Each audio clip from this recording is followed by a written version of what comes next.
in the vast expanse of human experience, where each day unfurls layers of complexity and simplicity, philosophy stands as a beacon, guiding us through the fog of existence. This isn't just the esoteric musings of ancients etched on dusty scrolls, but a vibrant, living dialogue that continues to shape and transform lives today. This video is more than a promise. It is an invitation to embark on a journey of profound self-discovery and radical change through the timeless wisdom of philosophical thought and psychological insight. Imagine standing at the crossroads of your life, each path veiled by the shadows of uncertainty and the glaring lights of societal expectations. Here, the philosophical ideas that have withstood the tests of time whisper to us not just the possibility, but the necessity of crafting our destinies with intention and insight. These ideas are not mere reflections, but tools, powerful enough to dismantle the broken paradigms that often govern our lives, and bold enough to propose a blueprint for renewal. The journey begins with a radical proposition, that to fix our lives, we need not new landscapes, but new eyes. The 7 philosophical ideas we explore serve as lenses through which the mundane can become profound and the troubled, tranquil.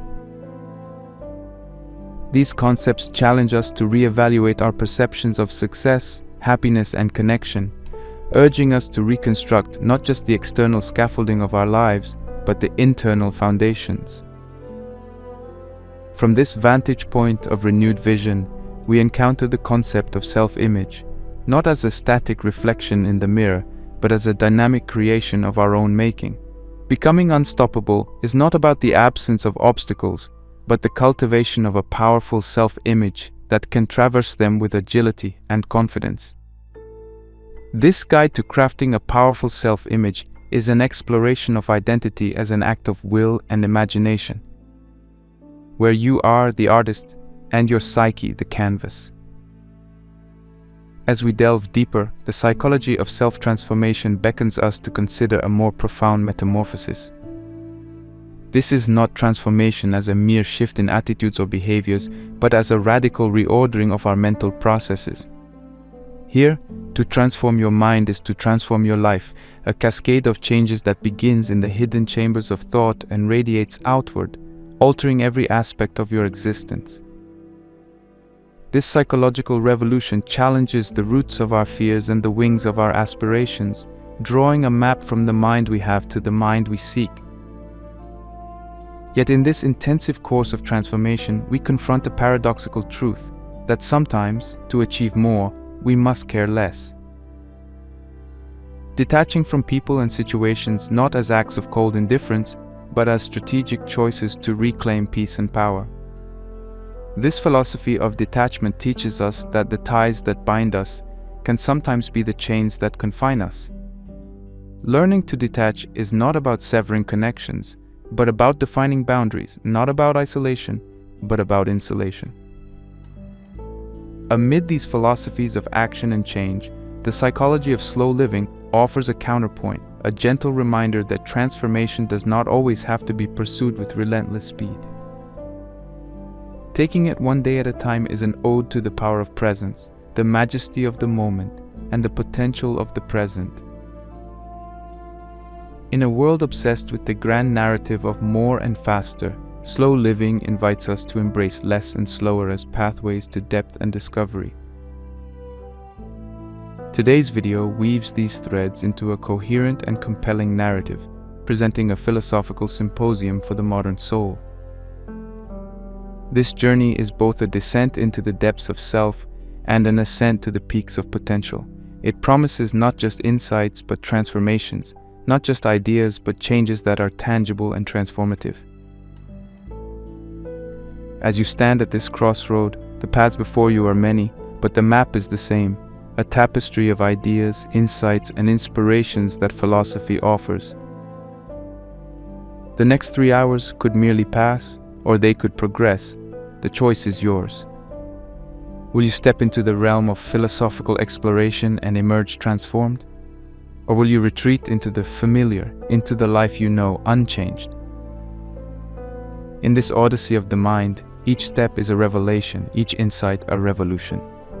welcome to a transformative experience where philosophy isn't just studied but lived, where theories do not just inform but transform, and where you are not just a spectator but a participant in the great dance of change.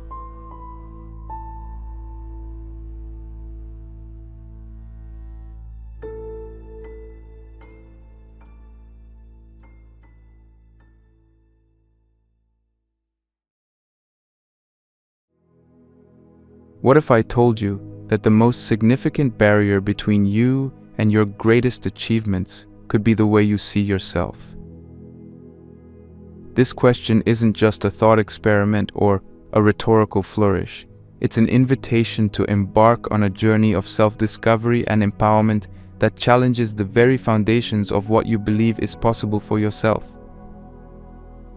The key to unlocking your untapped potential, to soaring to new heights of success and fulfillment, lies within a concept so integral to our being, yet so often overlooked: our self-image.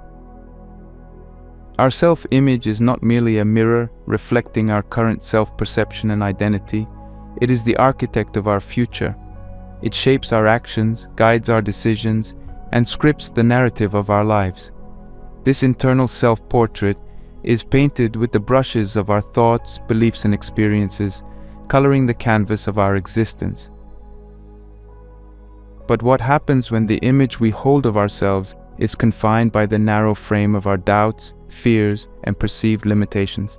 Imagine, for a moment, harnessing a force so potent that it propels you beyond your wildest dreams, simply by shifting the way you view yourself. This is not the stuff of fairy tales or idle fantasy, it's the transformative power of mastering your self-image. By consciously cultivating a self-image that embodies the qualities of the person you aspire to be, you unlock a level of power and potential within yourself that can dramatically alter the course of your life. It's about seeing yourself not as you are, but as you could be, and then taking bold steps toward that vision. "The only limits you have are the ones you believe," said Wayne Dyer, echoing a truth that has been understood by some of the greatest minds in history. Our beliefs about ourselves set the boundaries of our world. They determine what we dare to attempt, what goals we set, and what heights we reach. But what if we could expand those boundaries? What if we could dissolve the barriers we've constructed around our potential and step into a realm of infinite possibility? This is not just about positive thinking or self-affirmation. It's about fundamentally reimagining our self-concept to unleash a version of ourselves that is more powerful, more resilient, and more aligned with our deepest aspirations. It requires a willingness to confront and discard the limiting beliefs that have held us back, to replace them with a vision of ourselves that is capable of achieving extraordinary things. As we embark on this exploration together, we will draw upon the wisdom of the ages, from the reflections of ancient philosophers to the insights of modern psychologists. Each offers a unique key to unlocking the boundless power that resides within our self-image. Plato challenged us to know ourselves. Carl Jung taught us about the shadow and the unconscious aspects of our personality. Viktor Frankl showed us the transformative power of finding meaning in the face of suffering. Each of these thinkers, and many others, understood in their own way that the journey toward achieving our full potential begins with how we see ourselves. I invite you to join me on a voyage of discovery, a quest to redefine the boundaries of what you believe is possible for yourself. Together, we will explore how changing your self-image can not only change your life, but can indeed make you powerful beyond belief. Let this be the moment you decide to take control of your destiny. To paint your self-portrait not as a testament to who you are, but as a blueprint for who you will become.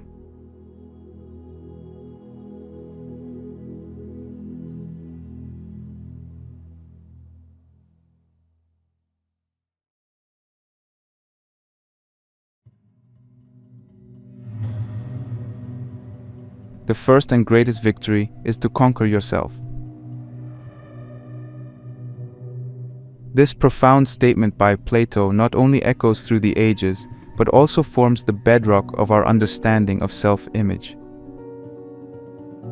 At the heart of this exploration lies Plato's allegory of the cave, a seminal concept from the Republic that offers a powerful metaphor for the human condition and our perception of reality, including the intricate construct of self-perception. Plato invites us to envision prisoners chained inside a dark cave from birth, facing a blank wall. Behind them burns a fire, and between the fire and the prisoners is a parapet along which puppeteers can walk. The prisoners cannot see one another or the puppeteers behind them. All they can see are the shadows cast by the fire on the wall of the cave in front of them. These shadows become the prisoner's reality, but as Plato suggests, this reality is a mere shadow of the true form of reality. The allegory serves as a profound metaphor for the human experience, where often our perception of reality is confined to the shadows on the wall, distorted and incomplete. The process of breaking free from the cave is emblematic of the journey of self-discovery and the quest to develop a more accurate and empowering self-image. Just as the prisoner in the allegory who escapes the cave and experiences the outside world for the first time, we too can break free from the confines of our perceived limitations and the distorted reflections of ourselves shaped by societal expectations and personal insecurities. This journey from darkness into light, from illusion to truth, is fraught with challenges and discomfort. Yet it is precisely this journey that leads to the greatest victory of all: conquering oneself. The escape from the cave does not merely symbolize an awakening to the external world, but represents a profound inner transformation. It is the realization that the shadows which have defined our existence are but illusions, and that a more authentic and potent self awaits beyond the confines of our current self-perception. This realization demands a radical reassessment of who we are, who we want to be, and the self-imposed narratives that limit our potential. It requires us to question the veracity of the shadows and to seek the source of light, which in the context of self-image translates to seeking truth and knowledge beyond our immediate perceptions and experiences. The importance of this journey cannot be overstated. In seeking truth beyond the shadows, we embark on a path of self-discovery that challenges the very essence of our being. It compels us to confront our fears, to question the beliefs we hold about ourselves, and to dismantle the barriers we have constructed around our potential. This path is not easy, for it demands that we step out of the comfort of the familiar, to risk the safety of the cave for the uncertainty of the light. Yet it is only by undertaking this journey that we can hope to develop a self-image that truly reflects our capabilities, aspirations, and authentic selves. Plato's allegory teaches us that our self-image is often a reflection of the shadows cast by the fire of societal expectations, cultural norms, and personal insecurities. We are, in many ways, prisoners of our own minds, chained by the distorted perceptions that we mistake for reality. However, the allegory also offers a message of hope and liberation. It reminds us that beyond the cave of our limitations lies a world brimming with possibility, and that the journey towards this light begins with the decision to question, to seek, and to liberate oneself from the chains of conformity and self-doubt. This journey of self-discovery and the development of a more accurate and empowering self-image is not merely about personal enlightenment or the pursuit of individual success. It is about realizing our collective potential as human beings to create, to innovate, and to contribute to the betterment of society. It is about recognizing that each of us has within us the power to shape not only our destiny, but also the destiny of the world around us. Plato's allegory of the cave serves as a timeless reminder of the importance of conquering oneself, of breaking free from the shadows that limit our perception of who we are and who we can become. It challenges us to seek truth and knowledge beyond our immediate perceptions and experiences, to build a self-image that is not confined by the shadows of societal expectations and self-imposed limitations. This journey towards self-conquest and the development of an empowering self-image is perhaps the most noble and transformative quest we can undertake, a quest that leads not only to personal fulfillment, but also to the realization of our fullest potential as contributors to the greater good of humanity.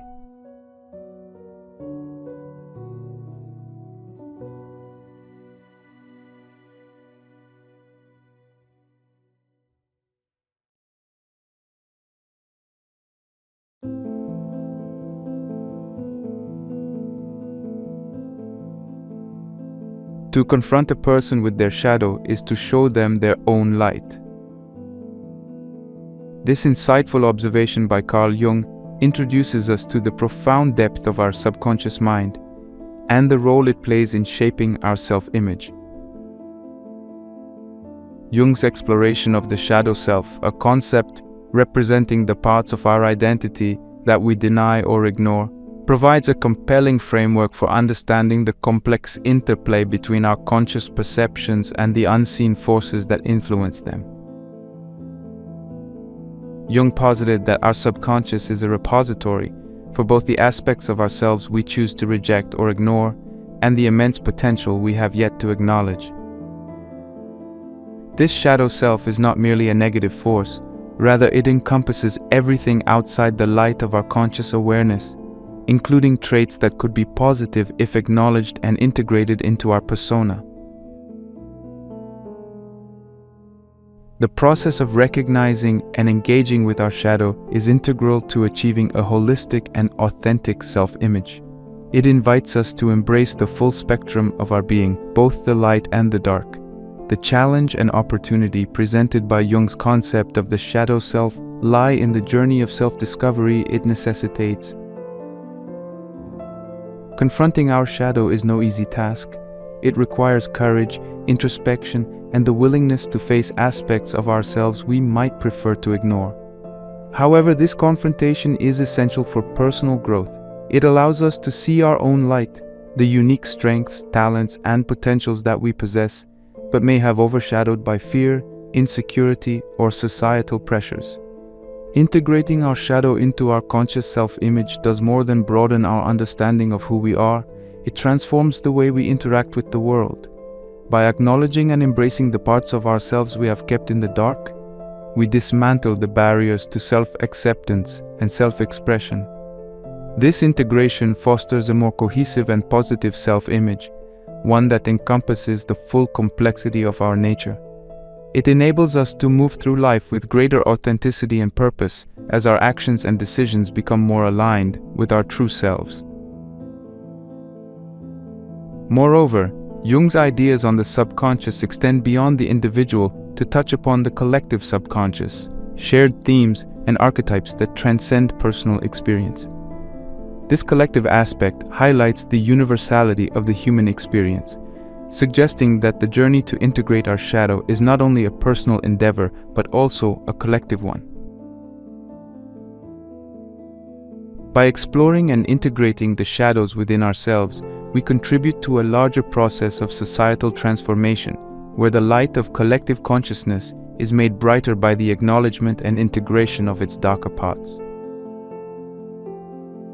The lesson to be drawn from Jung's exploration of the subconscious and the shadow self is profound. Recognizing and integrating our subconscious perceptions can lead to a more cohesive and positive self-image.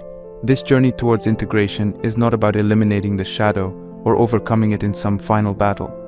Rather, it is about acknowledging that the shadow is an integral part of our being. It involves learning from the shadow, understanding its messages, and allowing it to guide us towards a deeper, more nuanced understanding of ourselves. Integrating the shadow self into our conscious identity is akin to weaving together disparate threads to form a stronger, more vibrant tapestry. It is a process of transformation that requires patience, compassion, and the willingness to embrace the full complexity of our being. As we undertake this journey, we discover that the light we seek is not found by turning away from the darkness, but by venturing into it, armed with the knowledge that the darkest shadows often hide the brightest lights. Carl Jung's insights into the power of the subconscious and the role of the shadow self in shaping our self-image offer a transformative lens through which we can view ourselves and our potential. By confronting and integrating our shadow, we not only illuminate the unseen aspects of our identity, but also unlock a more authentic, empowered version of ourselves. This journey of self-discovery and integration is a testament to the resilience of the human spirit and the boundless capacity for growth that lies within each of us.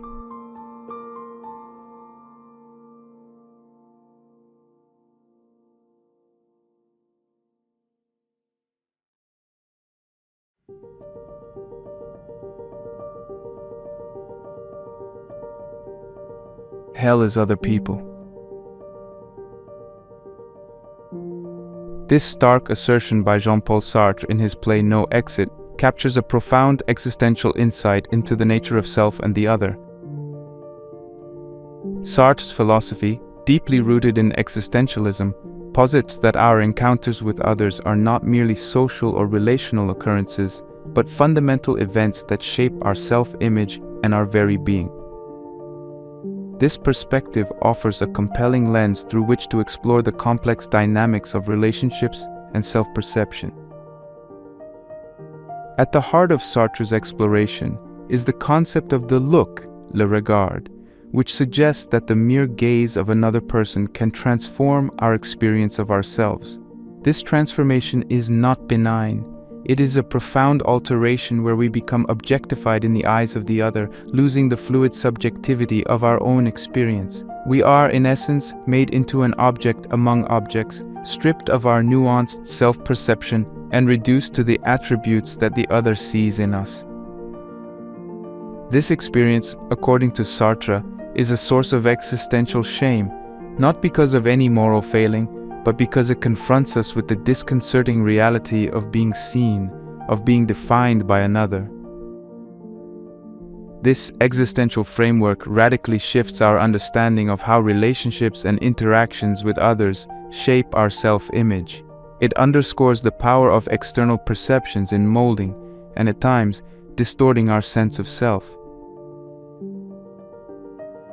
The gaze of the other can confine us within a version of ourselves that feels alien or constraining, leading to a self-image that reflects not our authentic being, but an amalgamation of external judgments and labels. However, Sartre's philosophy also illuminates the path to reclaiming our self-image from the objectifying gaze of the other. This path is rooted in the assertion of our freedom and autonomy, the recognition that, despite the power of the look to define us, we remain the ultimate authors of our identity and existence.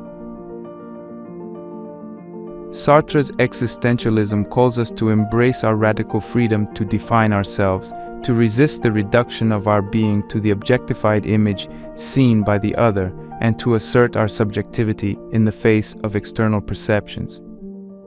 The lesson here is multifaceted. On one hand, it is a caution against allowing our self-image to be unduly influenced by how others see us. Sartre's insight invites us to critically examine the extent to which our self-perception is colored by the desires, expectations, and judgments of those around us. It challenges us to ask whether we are living authentically, in accordance with our own values and aspirations, or if we are merely reflecting an image crafted in the crucible of social interaction. On the other hand, Sartre's philosophy offers a vision of empowerment. It affirms the possibility of autonomy in crafting our self-image, suggesting that while we may not control how others see us, we retain the power to define who we are. This autonomy is not easily won. It demands a relentless commitment to self-exploration and the courage to assert our individuality, even in the face of misunderstanding or rejection. Moreover, Sartre's exploration of the look and its impact on self-image invites a deeper reflection on the nature of empathy and understanding in human relationships. While the gaze of the other can objectify and constrain, it also holds the potential for genuine connection and recognition. The challenge, then, is to engage with others in a way that respects both our autonomy and theirs, fostering relationships that reflect a mutual acknowledgement of freedom and subjectivity. His philosophy reveals the complex interplay between external perceptions and personal autonomy, challenging us to navigate the delicate balance between being seen by others and seeing ourselves. Through Sartre's lens, we are invited to confront the existential reality of the look, to assert our freedom in the face of objectification, and to craft a self-image that is authentically ours. This journey is not without its challenges, but it is a crucial endeavor for anyone seeking to live authentically, empowered by a self-image that truly reflects the depth and complexity of their being.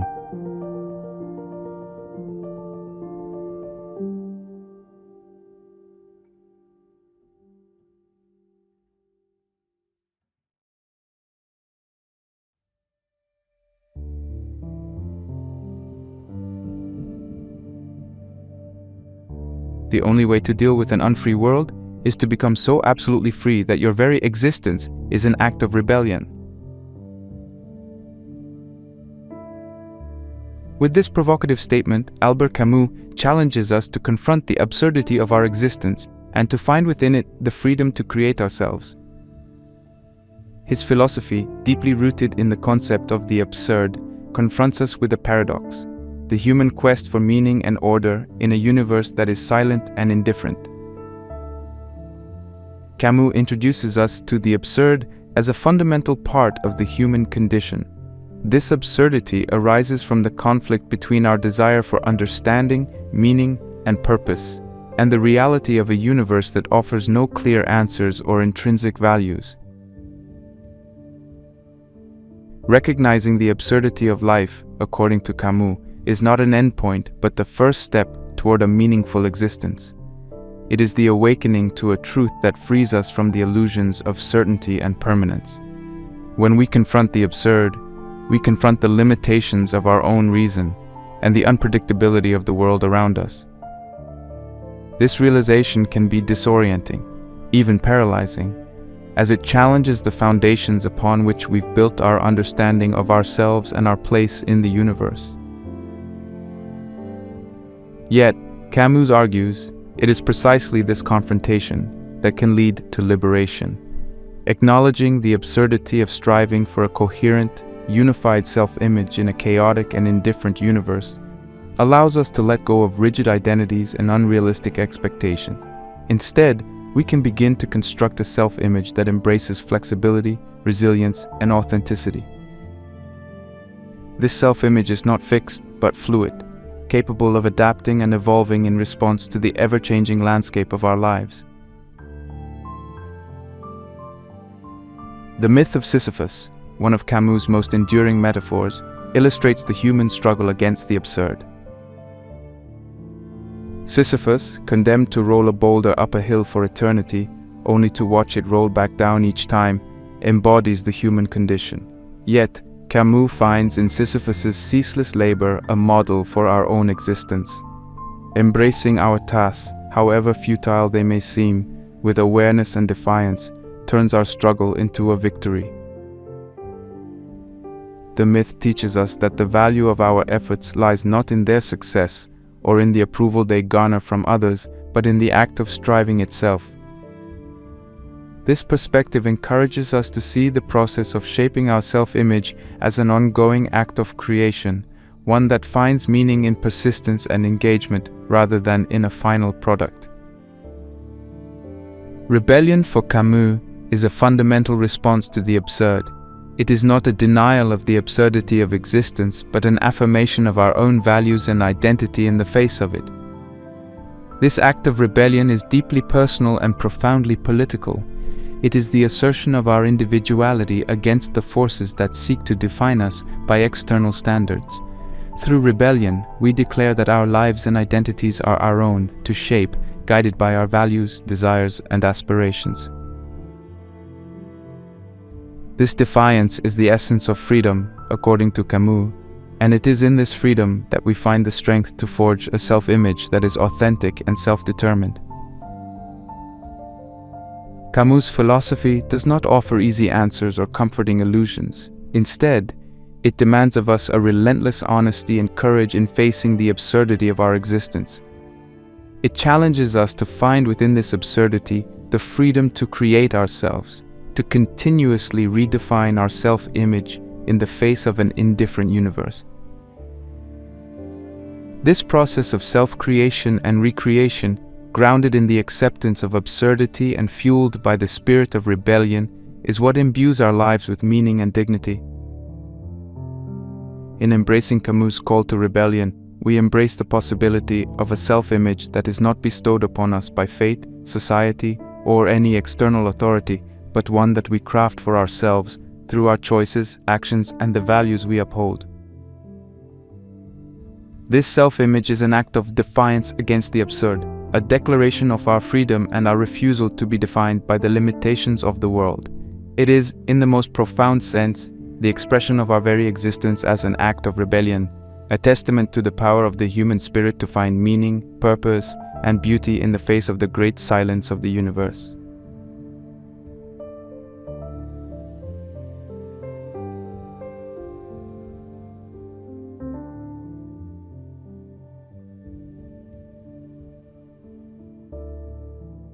When we are no longer able to change a situation, we are challenged to change ourselves.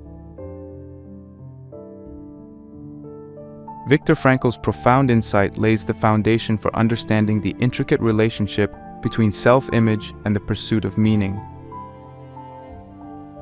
As a neurologist, psychiatrist, and Holocaust survivor, Frankl's experiences led him to develop logotherapy, a form of existential analysis that emphasizes the human search for meaning as the primary motivational force in life. This perspective offers a powerful lens through which to examine how finding purpose and meaning is essential to constructing a resilient and empowering self-image. Logotherapy is predicated on the belief that the striving to find a meaning in one's life is the primary, most powerful, motivating, and driving force in humans. Frankl posits that when individuals face unavoidable suffering, the search for meaning becomes even more crucial. This search is not just an abstract quest, but a deeply personal endeavor that shapes our perception of ourselves and our place in the world. According to Frankl, there are three main avenues through which one can find meaning: by creating a work or doing a deed, by experiencing something or encountering someone, and by the attitude we take toward unavoidable suffering. Each of these paths provides insight into how individuals can craft a self-image that is not only resilient in the face of adversity, but also deeply enriched by a sense of purpose. The first avenue, creating work or performing deeds, ties one's self-image to the act of contribution and creativity. When individuals engage in activities that they find meaningful, whether through their professional work, personal projects, or acts of kindness towards others, they develop a sense of efficacy and self-worth. This sense of contribution reinforces a self-image that is active, capable, and impactful in the world. It reflects an understanding of oneself as a being with the power to effect change and create value, thus fostering a deep sense of personal significance. The second path to meaning, experiencing something or encountering someone, highlights the role of love, beauty, and connection in shaping our self-image. Through the depth of our relationships and the intensity of our experiences, we discover aspects of ourselves that may have remained hidden. By valuing beauty, art, nature, or deep relationships, individuals can see themselves reflected in the world around them, affirming their existence and worth. This connection to something greater than oneself broadens the scope of one's self-image, integrating it with the richness of life's experiences and the depth of human relationships. The third avenue, adopting an attitude toward unavoidable suffering, challenges individuals to reshape their self-image in the face of circumstances that cannot be changed. Frankl argues that even in the most painful situations, individuals have the freedom to choose their attitude. This choice becomes a testament to one's inner strength and resilience. By choosing hope, dignity, and courage in the face of suffering, individuals craft a self-image that is not diminished by their circumstances, but is instead elevated by their response to them. This aspect of logotherapy underscores the power of the human spirit to transcend adversity through the meaning found in suffering. Frankl's logotherapy teaches us that the quest for meaning is inherently linked to our self-image. As we navigate life's challenges and joys, the meanings we attach to our experiences shape who we are and how we see ourselves. A self-image built on the foundation of purpose and meaning is not static. It evolves with every decision, every relationship, and every hurdle we overcome. This dynamic self-image is resilient, for it is rooted in the understanding that life's value is not diminished by hardship, but is instead made manifest through our capacity to find meaning in every moment. Viktor Frankl's philosophy offers a profound message. Our self-image is ultimately a reflection of our engagement with life's most profound question, the search for meaning. This search challenges us to look beyond the surface of our experiences and to delve into the depths of our being. It invites us to redefine our self-image not by the external markers of success or failure, but by our inner landscape of values, relationships, and responses to life's inherent challenges. By embracing Frankl's wisdom, we learn that building a resilient and empowering self-image is an ongoing journey of discovering purpose and meaning in the tapestry of our lives. Through this journey, we come to see ourselves not as victims of circumstance, but as authors of our destiny, capable of infusing our lives with depth, dignity, and significance.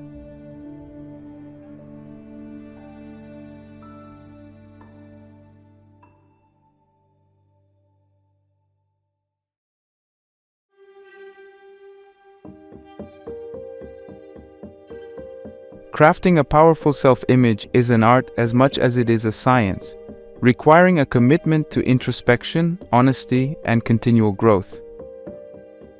The practical steps outlined offer a roadmap to developing a self-image that is both resilient and aligned with one's deepest values and aspirations. Each step, while distinct, interweaves with the others to form a comprehensive approach to self-discovery and personal development. Engaging in self-reflection is the cornerstone of this process.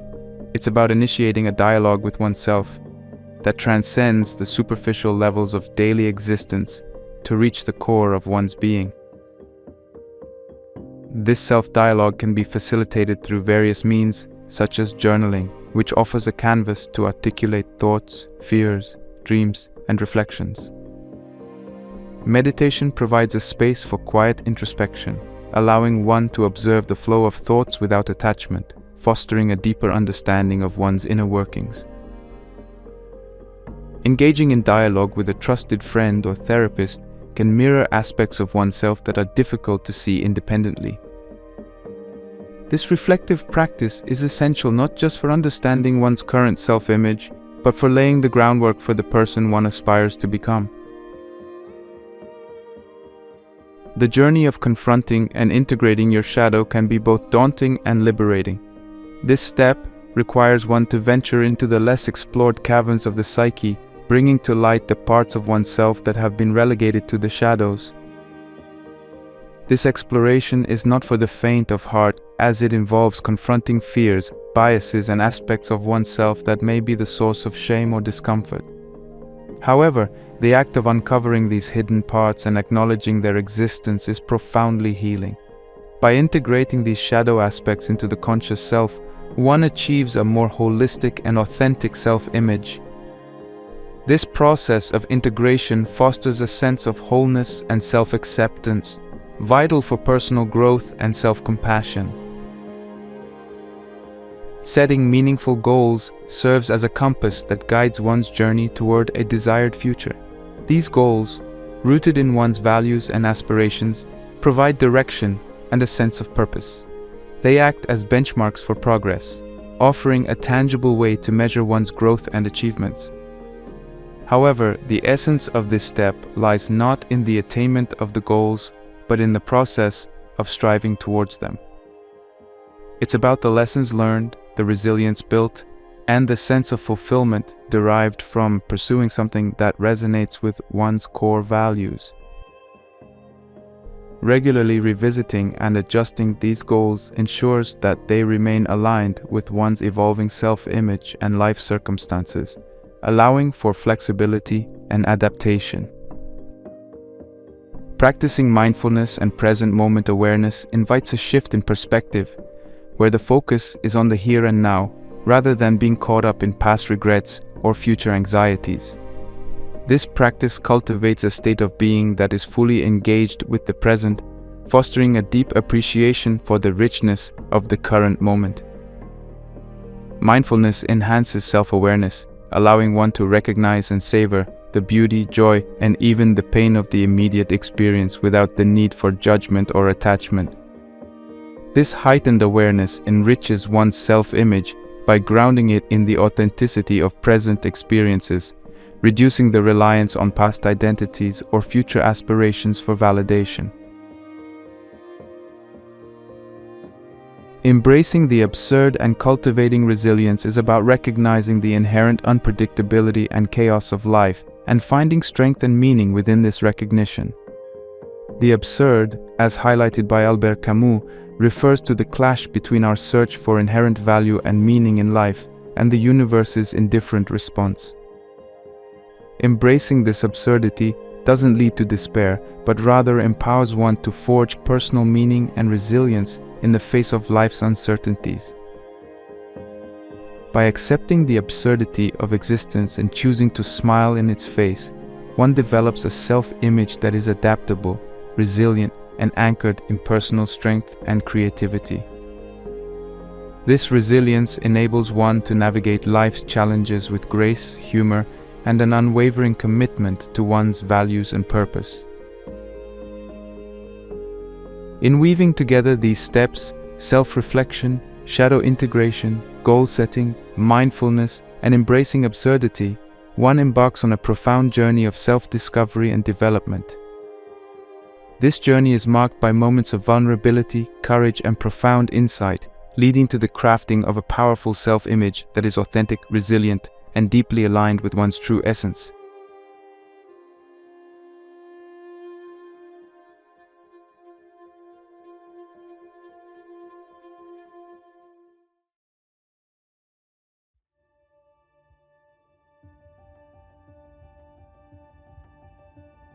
The journey through the insights of some of the most influential thinkers on the subject of self-image reveals a complex tapestry of wisdom that underscores the profound impact our self-perception has on our lives.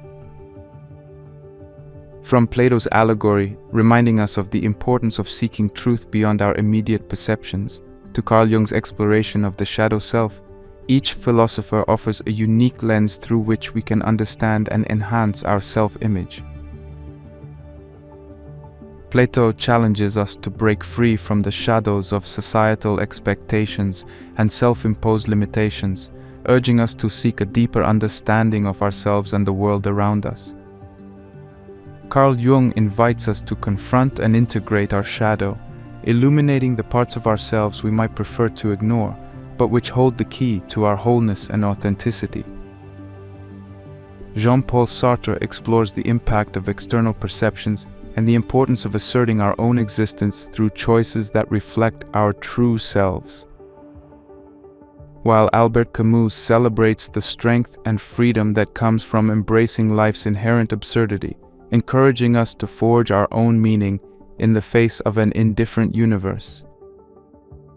Viktor Frankl, with his focus on the search for meaning, reminds us that even in the darkest of times, we have the power to choose our attitude, find purpose, and thus shape a resilient and empowering self-image.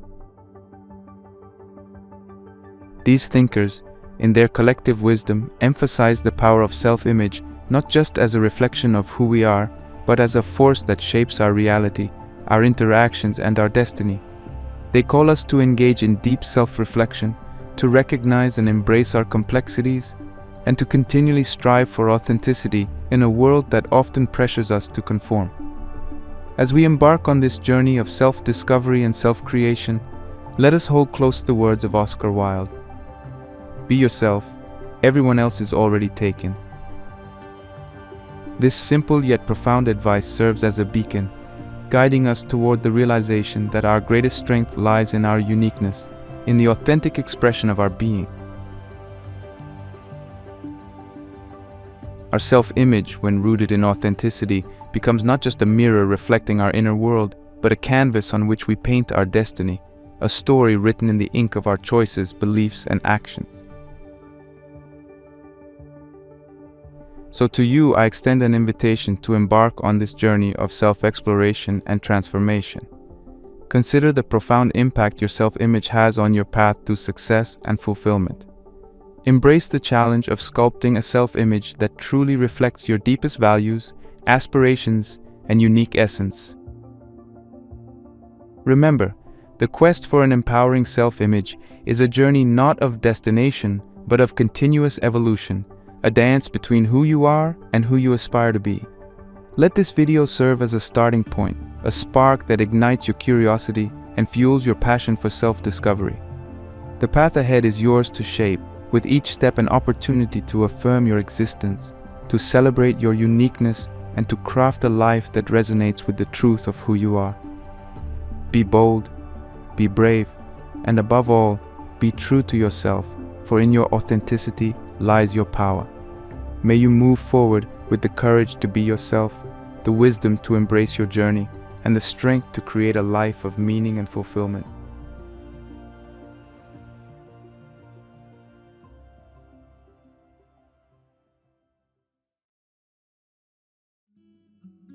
In the vast expanse of human history, philosophy has stood as a beacon of wisdom, guiding countless individuals through the complexities of life. Far from being a mere academic pursuit, philosophy offers a treasure trove of practical tools for personal development, tools that have stood the test of time and remain as relevant today as they were centuries ago. This journey we are about to embark upon is not just about understanding these philosophical ideas. It's about transforming them into actionable insights that can profoundly impact our daily lives. We live in an age where information overload and constant digital noise can drown out the timeless wisdom that has guided humanity for ages. In this context, turning to philosophy is not just an intellectual exercise. It's a means of reclaiming control over the chaos of modern existence. Our exploration will traverse 7 different philosophical ideas, each originating from a distinct branch or school of thought. These ideas are not just random selections from the annals of philosophy, they are carefully chosen for their profound practicality and their potential to catalyze personal growth and understanding. From the Stoic wisdom of ancient Rome to the existential insights of 20th century France, from the contemplative practices of Eastern spirituality to the ethical musings of Greek academia, each idea presents a unique perspective on life and how to live it more fully. The Stoics taught us about the art of indifference, highlighting the importance of focusing on what we can control and letting go of what we cannot. This principle, deeply rooted in Stoicism, offers a powerful tool for managing stress and anxiety in today's fast-paced world. Then there's Nietzsche's electrifying concept of the will to power, which pushes us to embrace challenges and transform them into opportunities for growth, a lesson increasingly relevant in our competitive and rapidly evolving society. We will also delve into the Socratic method of questioning, a practice that encourages us to challenge our assumptions and beliefs, leading to greater self-awareness and clarity. Aristotle's golden mean teaches us about the virtue of balance, a much-needed perspective in a world of extremes. The existentialists, led by thinkers like Jean-Paul Sartre, remind us of the profound responsibility we have in shaping our destinies, a call to personal empowerment in an era where many feel powerless. Buddhism's teaching on non-attachment offers a path to peace and contentment in a world obsessed with material possessions and fleeting pleasures. Finally, we turn to Plato and his theory of forms, which encourages us to strive towards our highest ideals, a journey of self-realization in a world often dominated by superficiality. Each of these ideas not only represents a different philosophical tradition, but also offers unique insights into living a more fulfilled, and meaningful life. They challenge us to think deeply, act ethically, and live purposefully. This is not just a series of lectures, it's an invitation to engage with ideas that have shaped human thought for millennia and to apply them in a world that seems to have forgotten their value. As we embark on this journey together, we'll discover that philosophy is not just about lofty thoughts and abstract theories. It's about real life. It's about our struggles, our dreams, our fears, and our hopes. It's about finding light in darkness, strength in adversity, and wisdom in uncertainty. So let us begin this journey with open minds and hearts, ready to explore how ancient wisdom can illuminate our paths in the modern world. Welcome to a journey through the timeless wisdom of philosophy, a journey that promises not just to enlighten, but to transform.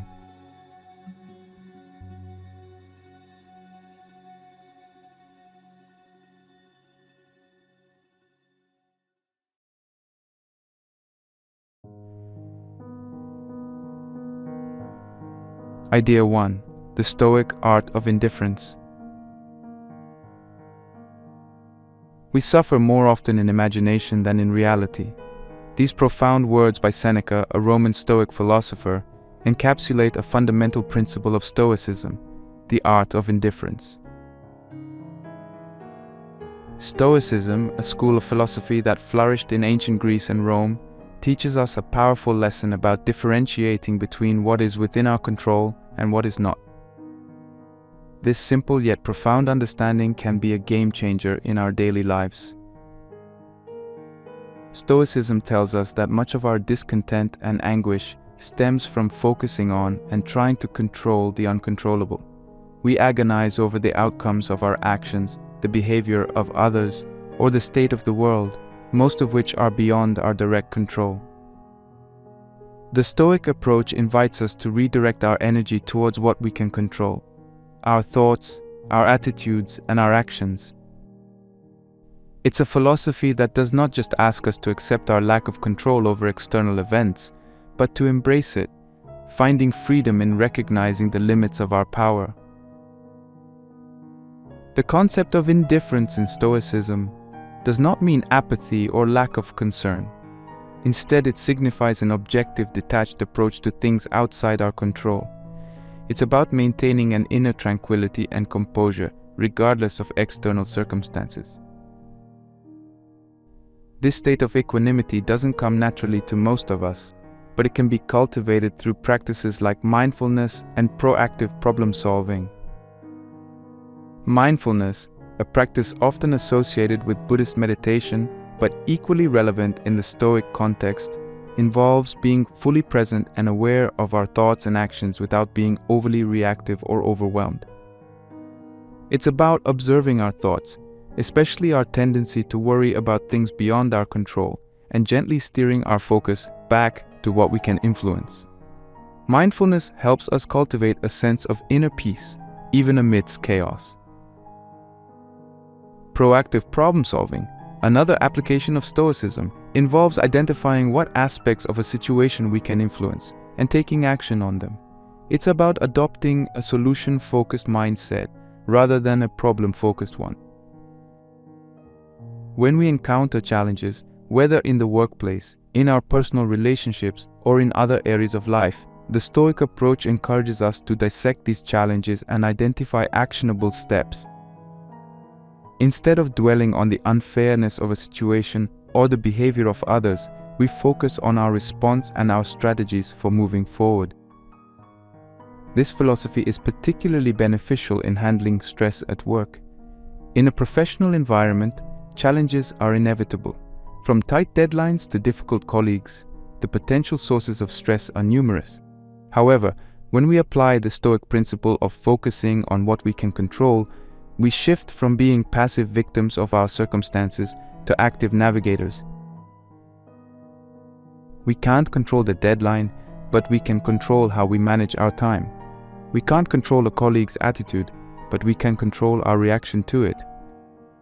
This shift in perspective not only reduces anxiety and frustration, but also makes us more effective and resilient. In personal relationships, the Stoic Art of Indifference teaches us to accept people as they are, not as we wish them to be. It invites us to let go of the need to control or change others, a common source of friction in relationships. Instead, we focus on our behavior, our boundaries, and our responses. This doesn't mean that we become passive or uncaring. Rather, we engage more healthily and constructively, acknowledging that the only true change we can effect is within ourselves. The application of Stoic principles in daily life goes beyond managing stress or improving relationships. It's a comprehensive approach to life that encourages us to find contentment and joy in our own actions and character rather than in external circumstances or possessions. It teaches us to embrace life's challenges, not as obstacles on our path, but as opportunities to practice virtue, resilience, and inner strength. In essence, the Stoic Art of Indifference is not about disengaging from the world. It's about engaging with it more wisely, with a clear understanding of our sphere of influence and a calm acceptance of what lies beyond it. It's a powerful tool in our quest for a more peaceful, productive, and purposeful life. A tool that helps us navigate the complexities of the modern world with grace and composure. By embracing Stoicism's teachings, we can transform not only how we view the world, but how we interact with it, leading to a life of greater fulfillment and tranquility.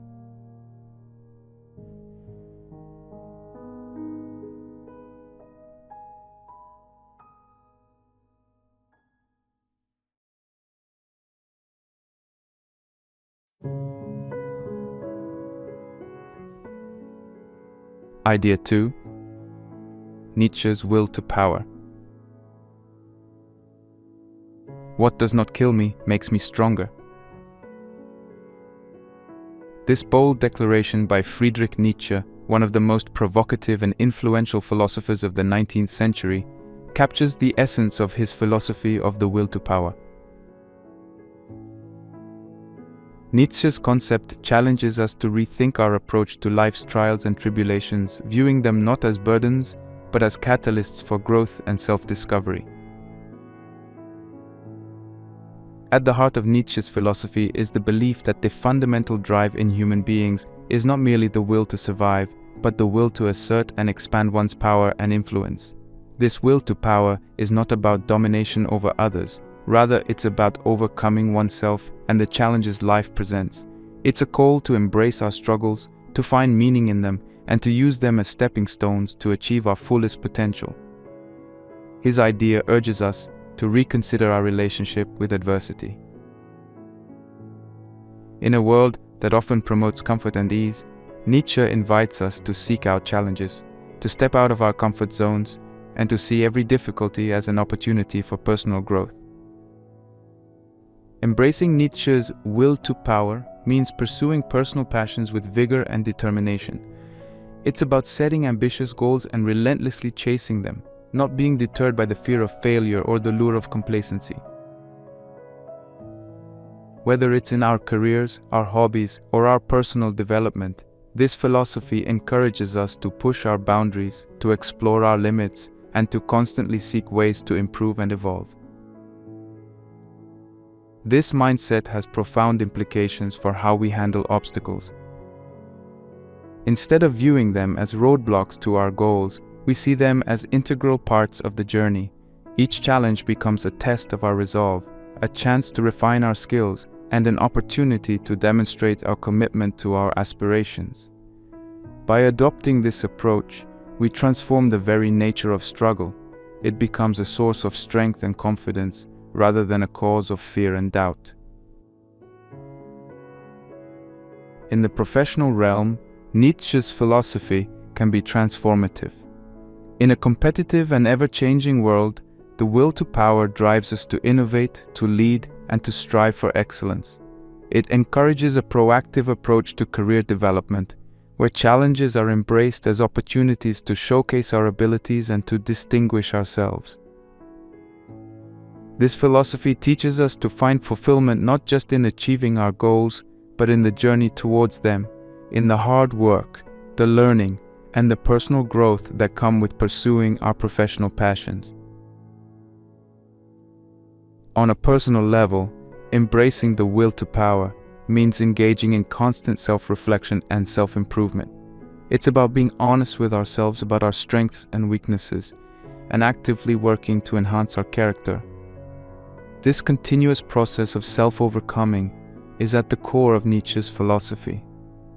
It's a lifelong journey of becoming who we truly are, of realizing our potential, and of living our lives with purpose and passion. Moreover, this concept can help us navigate the complexities of our relationships and social interactions. By focusing on personal growth and self-overcoming, we can approach our relationships with more confidence, assertiveness, and authenticity. This philosophy encourages us to be true to ourselves in our interactions with others, to express our thoughts and feelings honestly, and to establish relationships based on mutual respect and understanding. However, it's important to approach the idea of will to power with balance and mindfulness. It's not about reckless ambition or disregarding the well-being of others in pursuit of our goals. Rather, it's about finding a harmonious way to assert our will, to achieve our objectives, and to contribute positively to the world around us. It's about understanding that true power comes from within, from our ability to overcome our inner demons, to grow from our experiences, and to live our lives with integrity and purpose. Friedrich Nietzsche's will to power is a powerful philosophical concept that can profoundly impact how we approach life. It encourages us to see challenges as opportunities for growth, to pursue our passions with determination, and to continuously strive for self-improvement. By embracing this mindset, we can lead a more vibrant, empowered, and fulfilling existence, both personally and professionally. It's a philosophy that doesn't promise an easy journey, but it does promise a meaningful and rewarding one, filled with personal triumphs and the joy of self-discovery.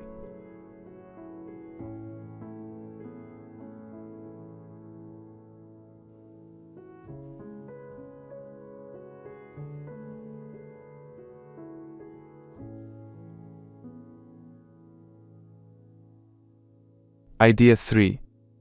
Socratic questioning. The unexamined life is not worth living. This profound assertion by Socrates, one of the greatest philosophers of ancient Greece, captures the essence of the Socratic method, a form of inquiry and debate designed to stimulate critical thinking and illuminate ideas. The Socratic method isn't just a pedagogical tool. It's a powerful technique for self-examination and personal growth, as relevant today as it was in ancient Athens. At its core, the Socratic method is about questioning our beliefs, our assumptions, our values, and the very way we perceive the world. It's a method that encourages us to delve deeper into our thought processes, to uncover the foundations of our convictions, and to rigorously test their validity. This relentless pursuit of questioning leads to a kind of intellectual and spiritual awakening, a realization that true wisdom lies in understanding the limits of our knowledge. Implementing the Socratic method in daily life begins with cultivating a mindset of curiosity and openness. It involves adopting a stance of genuine inquiry in our interactions with the world around us. When confronted with a belief or an assumption, whether our own or someone else's, the Socratic approach prompts us to ask probing questions. Why do I believe this? What evidence supports this belief? Are there alternative perspectives I haven't considered? This method of inquiry can be applied to all areas of life, from the personal to the professional, from the mundane to the profound. For instance, consider the realm of personal fears and prejudices. These often unexamined beliefs can have a profound impact on our behavior and attitudes. By applying Socratic questioning, we can begin to unravel the underlying causes of these fears and biases. If we find ourselves anxious about a new venture or opportunity, asking ourselves why we feel this way can reveal hidden doubts or past experiences that shape our current mindset. Similarly, examining the root causes of our prejudices can lead to greater empathy and understanding, breaking down barriers that divide us. The Socratic method also teaches us to embrace the complexity of the world. In a society that often seeks simple answers to complex questions, this method encourages us to appreciate nuance and ambiguity. It teaches us that not all questions have straightforward answers, and that's okay. This realization can lead to more informed and nuanced decisions as we learn to navigate the complexities of life with a more thoughtful and open-minded approach. Moreover, this method of inquiry fosters a deeper understanding of ourselves and our place in the world. By continually questioning our beliefs and assumptions, we embark on a journey of self-discovery. We come to understand our motivations, our values, and our goals more clearly. This self-awareness is the cornerstone of personal development, leading to more authentic and fulfilling lives. The Socratic method also has significant implications for our social interactions and community involvement. In an era marked by polarization and echo chambers, this method of questioning and open dialogue can bridge divides and foster mutual understanding. By engaging in Socratic inquiry with others, we not only broaden our own perspectives but also contribute to a more thoughtful and empathetic society. However, implementing the Socratic method requires patience and humility. It involves acknowledging that we don't have all the answers and that our understanding of the world is always evolving. It requires the courage to challenge our deepest convictions and the openness to change our minds in the face of new evidence or arguments. This intellectual humility is a virtue in itself, fostering a lifelong love of learning and a willingness to grow and adapt. The Socratic method is much more than a philosophical tool. It's a way of life. It's a method that encourages us to question, to explore, to understand, and ultimately to grow. By embracing this method in our daily lives, we can develop a deeper understanding of ourselves, make more informed decisions, and engage more constructively with the world around us.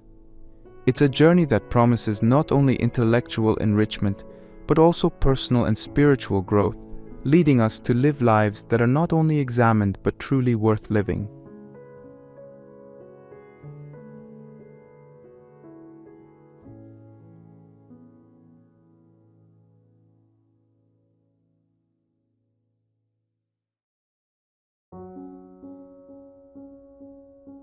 Idea 4.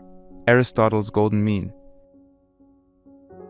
Virtue is the golden mean between two vices, the one of excess and the other of deficiency. This insightful thought by Aristotle, one of the most influential philosophers in history, introduces us to the concept of the golden mean, a cornerstone of virtue ethics. Aristotle's idea of the golden mean is a call to moderation, an encouragement to find the right balance in all aspects of life.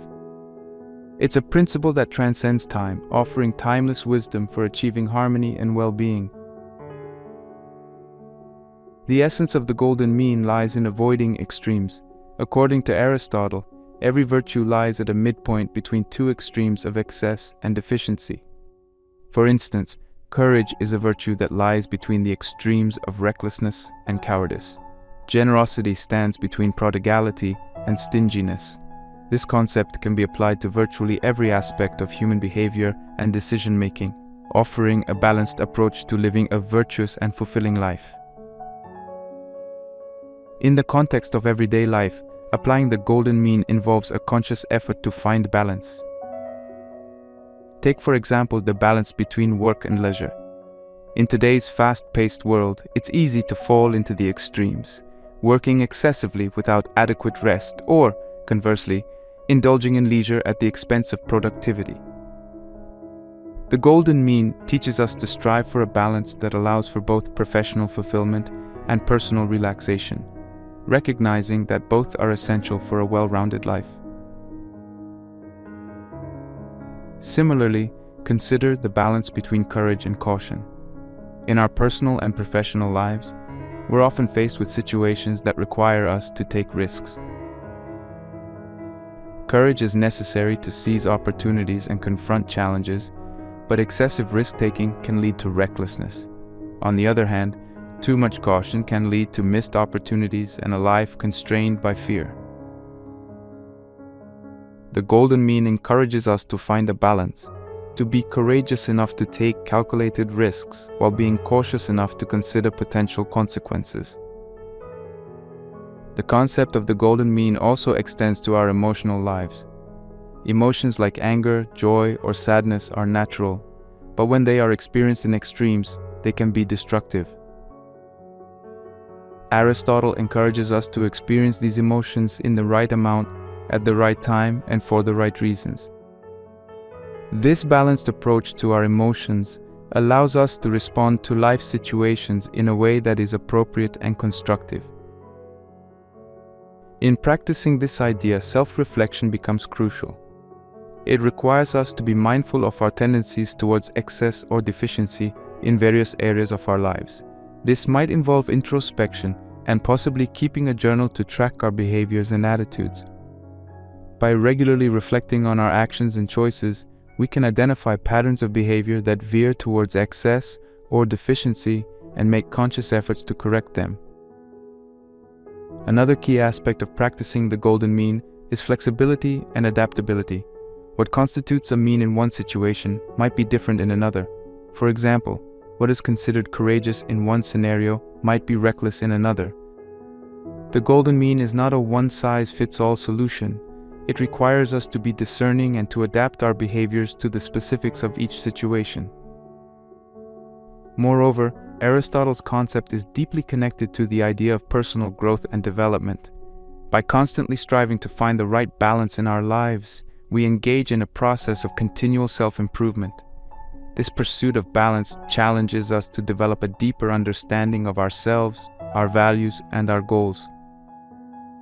It encourages us to grow and evolve, not just in terms of our actions, but also in our character. However, finding this balance is not always straightforward. It requires practice, patience, and perseverance. It involves making mistakes and learning from them. It demands a level of self-awareness and honesty that can be challenging to achieve. Yet, the pursuit of the golden mean is a rewarding journey, leading to a life of harmony, satisfaction, and virtue. Aristotle's concept of the golden mean offers a powerful framework for living a balanced and ethical life. It challenges us to navigate the complexities of life with wisdom and moderation, avoiding the pitfalls of excess and deficiency. By embracing this concept, we can lead lives that are not only more balanced and harmonious, but also more virtuous and fulfilling.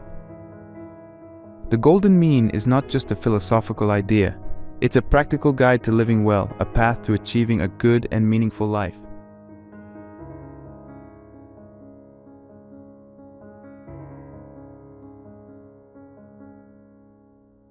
Idea 5. Existential responsibility. He who has a why to live for can bear almost any how. This profound statement by Friedrich Nietzsche encapsulates a central tenet of existential philosophy, the significance of finding personal meaning in life. Existentialism, a philosophical movement that gained prominence in the 20th century, posits that life inherently lacks inherent meaning. It is up to each individual to create their own sense of purpose and direction. This idea radically shifts the perspective on how we view our existence, placing the onus on us to shape our destiny and imbue our lives with our own chosen values and meanings. At the heart of existential responsibility is the concept of freedom, the freedom to choose, to create, and to live according to one's own terms. This freedom is both liberating and daunting. It liberates us from the shackles of predetermined meanings and societal expectations, allowing us to pursue our unique version of a fulfilling life. However, it also places a weighty responsibility on our shoulders, the responsibility to make choices that genuinely reflect who we are and who we want to be. This existential perspective challenges us to deeply introspect and question the very foundations of our lives. What is the why that drives us? What are the values, goals, and passions that give our life meaning? This search for personal meaning is not a superficial exercise. It is an ongoing, dynamic process that evolves with our experiences and understanding. It requires us to be honest with ourselves, to confront our fears and doubts, and to constantly redefine and refine our understanding of what makes life worth living. By embracing existential responsibility, we empower ourselves to face life's challenges with resilience and determination. Understanding our why provides us with a compass to navigate through tough times. It is the inner strength that enables us to endure hardships and setbacks, knowing that they are part of a larger journey towards a life that is truly ours. When we have a clear sense of purpose, obstacles become less daunting and hardships become bearable, as Nietzsche suggests. Furthermore, taking responsibility for our destiny means making choices that align with our true selves. In both our personal and professional lives, we are often confronted with decisions that test our values and convictions. Existential responsibility urges us to choose paths that resonate with our deepest beliefs and aspirations, even if they go against the grain of societal norms or expectations. It encourages us to be authentic in our actions and choices, to live in a way that is consistent with our personal definition of meaning and fulfillment. The existentialist viewpoint also underscores the importance of personal growth and self-realization. By continuously seeking our why, we embark on a journey of self-discovery and development. We learn more about our strengths, our weaknesses, and our potential. This process of self-exploration and growth is not just about achieving external goals. It is about becoming more in tune with ourselves, expanding our consciousness, and deepening our understanding of what it means to be truly alive. However, embracing this idea is not without its challenges. It requires a willingness to face the unknown and the courage to make choices that may not always lead to success or approval. It involves acknowledging the inherent uncertainty and unpredictability of life and accepting that our search for meaning may sometimes lead us down difficult paths. Yet, it is precisely in facing these challenges that we find our greatest potential for growth and fulfillment. Existential responsibility also has profound implications for our relationships with others. When we are guided by our own authentic why, we engage with others more genuinely and meaningfully. We form connections based on mutual respect and shared values rather than superficial or expedient reasons. This authenticity in our relationships contributes to a richer, more connected life, filled with interactions that are truly rewarding and profound. The existentialist emphasis on personal meaning and responsibility offers a powerful framework for living a life of authenticity and purpose. It challenges us to take charge of our destiny, to find our unique why, and to make choices that reflect our true selves. This journey towards existential responsibility is not always easy, but it is deeply rewarding. It leads to a life that is not only lived, but also felt deeply, a life that resonates with our innermost being, a life that is, in every sense, our own.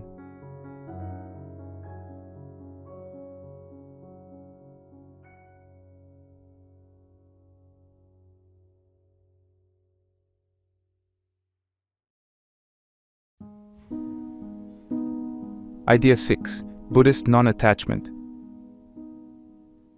Attachment is the root of suffering. This profound statement attributed to Buddha lies at the heart of Buddhist philosophy and introduces us to the transformative concept of non-attachment. In the Buddhist context, this idea is not about indifference or lack of passion. Rather, it's a profound understanding that clinging too tightly to anything, be it physical objects, relationships, or even ideas, can lead to suffering. This is because everything in our world is impermanent and subject to change, and attachment can set us up for inevitable loss and the pain that comes with it. Non-attachment, as taught in Buddhism, offers a pathway to a more peaceful and contented state of mind, one that can endure through the inevitable ups and downs of life. It is a practice that encourages us to appreciate and enjoy life's experiences without becoming dependent on them for our happiness and sense of self. This doesn't mean we cannot enjoy material comforts or form deep relationships. Instead, it suggests we should engage with these aspects of life without becoming overly identified or consumed by them. To practice non-attachment in daily life, one practical and accessible tool is mindfulness. Mindfulness involves paying full attention to the present moment, observing our thoughts, feelings, and sensations without judgment. This practice helps us recognize our patterns of attachment, how we cling to certain thoughts, emotions, or material possessions, and how this clinging often leads to a cycle of craving and dissatisfaction. Mindfulness allows us to experience life more fully, appreciating the present moment without grasping onto it. Another powerful practice is meditation. Through meditation, we can cultivate a deeper sense of inner peace and clarity, learning to observe the workings of our minds without getting entangled in them. Meditation offers us a space to detach from the hustle and bustle of daily life and to observe our attachments from a place of calm detachment. This helps in understanding the transient nature of our experiences and the futility of clinging to them. Practicing non-attachment also involves a conscious effort to let go of material and emotional dependencies. This doesn't mean rejecting material possessions or relationships, but rather changing our relationship with them. It's about finding contentment within ourselves and not solely in external circumstances. For instance, if we derive our sense of self-worth from career success or material wealth, we are likely to experience anxiety and disappointment because these are inherently unstable and transient. It teaches us to find a stable source of happiness and self-worth within ourselves. In terms of relationships, this concept encourages us to love freely and fully without possessing or being dependent on the other person for our happiness. It teaches us that true love is about wanting the best for others, even if that means letting them go.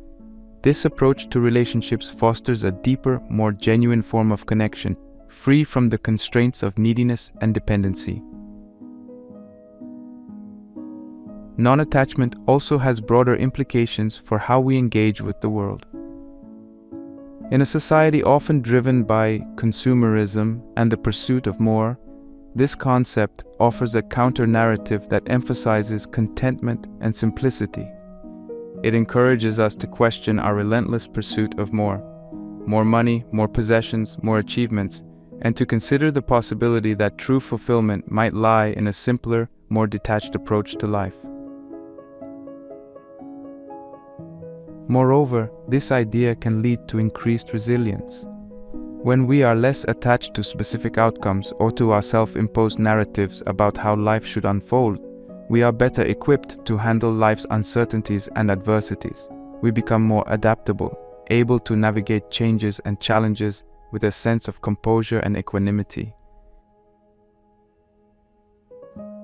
The practice of Buddhist non-attachment offers a path to a more serene and balanced life. It invites us to let go of our clingings and to experience life more fully, with a sense of freedom and peace. By incorporating practices like mindfulness and meditation into our daily routines and consciously working to reduce our dependencies, we can cultivate a state of mind that is more content, resilient, and free. A state of mind that can profoundly transform our experience of life.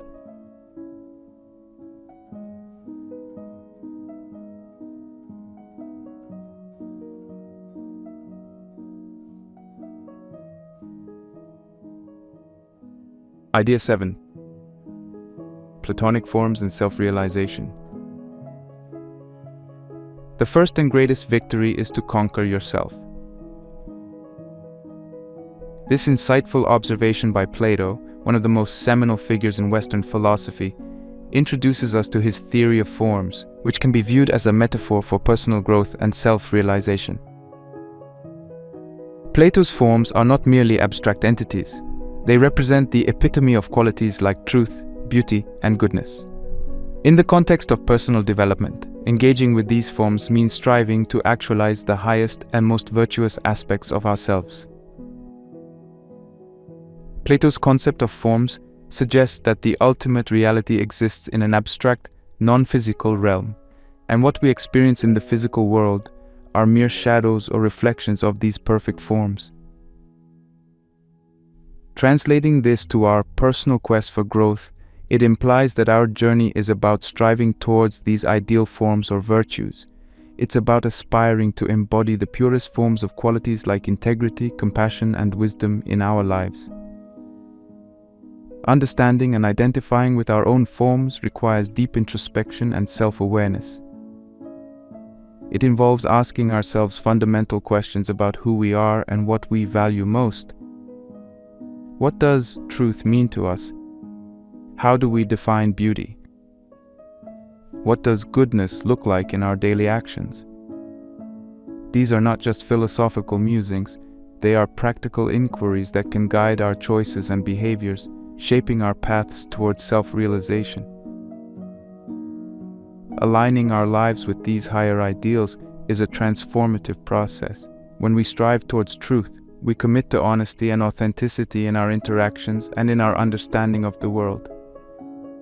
Seeking beauty can be about appreciating and creating harmony and balance in our lives and environments.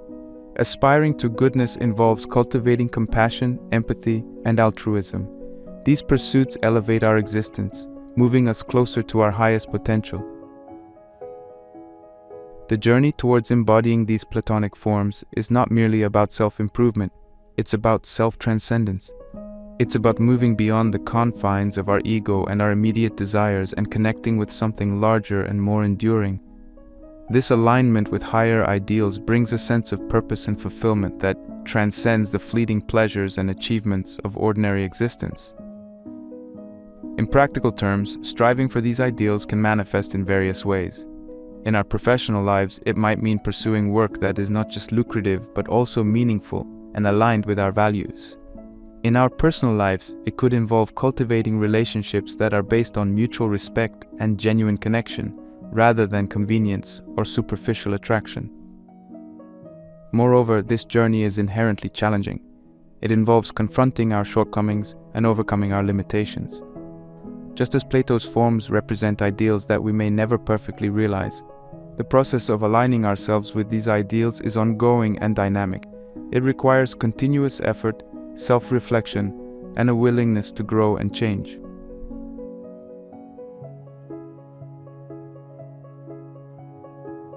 The quest for Platonic forms also has a communal aspect. While it is a deeply personal journey, it is not pursued in isolation. Our striving for truth, beauty, and goodness inevitably impacts those around us, influencing our relationships and communities. By embodying these ideals, we contribute to a more virtuous, harmonious, and enlightened society. However, embracing Platonic forms does not mean rejecting the physical world or our human nature. Instead, it's about finding a balance between the ideal and the real, the abstract and the concrete. It's about recognizing the beauty and value in our imperfect world, while still aspiring to higher standards of thought and behavior. Plato's theory of forms offers a rich and profound framework for understanding self-realization. By identifying and striving towards our own forms or ideals, we embark on a journey of personal transformation. This journey challenges us to conquer ourselves, to transcend our limitations, and to realize our highest potential. It's a path that leads not just to personal fulfillment, but to a deeper engagement with the world and a lasting contribution to the greater good. As we pursue these timeless ideals, we come closer to achieving that greatest victory, conquering ourselves and becoming the best versions of who we can be.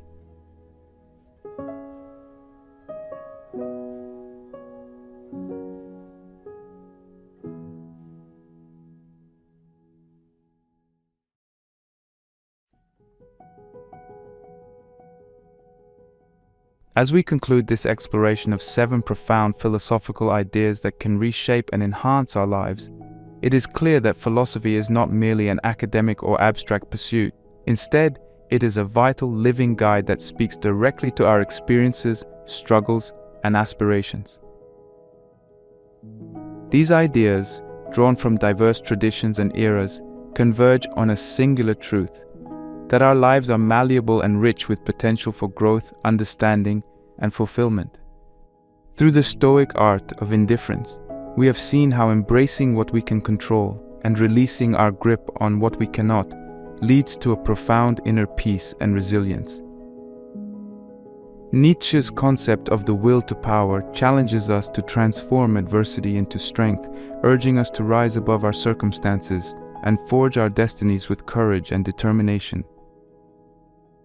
The Socratic method empowers us to question, to reflect, and to engage deeply with the world around us, cultivating a life of thoughtful inquiry and enlightened understanding. Aristotle's Golden Mean teaches us the beauty of balance, reminding us that the key to virtue and indeed to a well-lived life is in avoiding the extremes of excess and deficiency. The existentialist call to responsibility and the Buddhist philosophy of non-attachment both guide us towards a deeper sense of self-awareness and autonomy, encouraging us to find our own path and to hold lightly to the transient elements of our existence. Finally, through Plato's theory of forms, we are inspired to pursue the highest ideals of truth, beauty, and goodness, striving to actualize the best within ourselves and in the world around us. Each of these philosophies offers a unique lens through which we can view and navigate our lives. They do not provide easy answers or quick fixes. Instead, they offer tools and perspectives that require contemplation, effort, and a willingness to change. These ideas challenge us to look within, to question our assumptions, and to actively participate in the shaping of our lives and our communities. Now, as we step forward from this journey through philosophical thought, we are equipped with a richer understanding and a set of powerful tools for personal development. The journey does not end here. It is an ongoing process of exploration, challenge, and growth. Philosophy is not just a subject to be studied, it is a way of life to be lived. So I encourage you to take these ideas and weave them into the fabric of your daily life. Experiment with them, challenge them, and see how they can be applied in your unique circumstances. Embrace the journey of self-discovery and personal growth. Remember, it is not about perfection. It is about progress, about continually striving to be better, to live more deeply, and to make a meaningful impact on the world. In closing, remember this: you have within you the power to shape your life, to overcome your challenges, and to realize your potential. Your life is a canvas, and these philosophical ideas are your palette. With them, you can paint a life of richness, depth, and fulfillment. So, go forth with courage, with curiosity, and with an open heart. Embrace the journey, for it is yours to create, and the possibilities are limitless.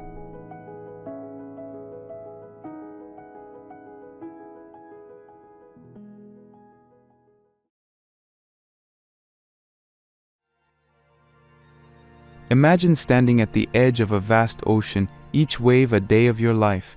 Behind you, the sands hold the prints of your past steps, some deep and confident, others faint and uncertain. Ahead, the horizon stretches, a boundary between the known and the unknowable. You're here because you sense the potential for something more, a transformation that could redefine the very essence of who you are.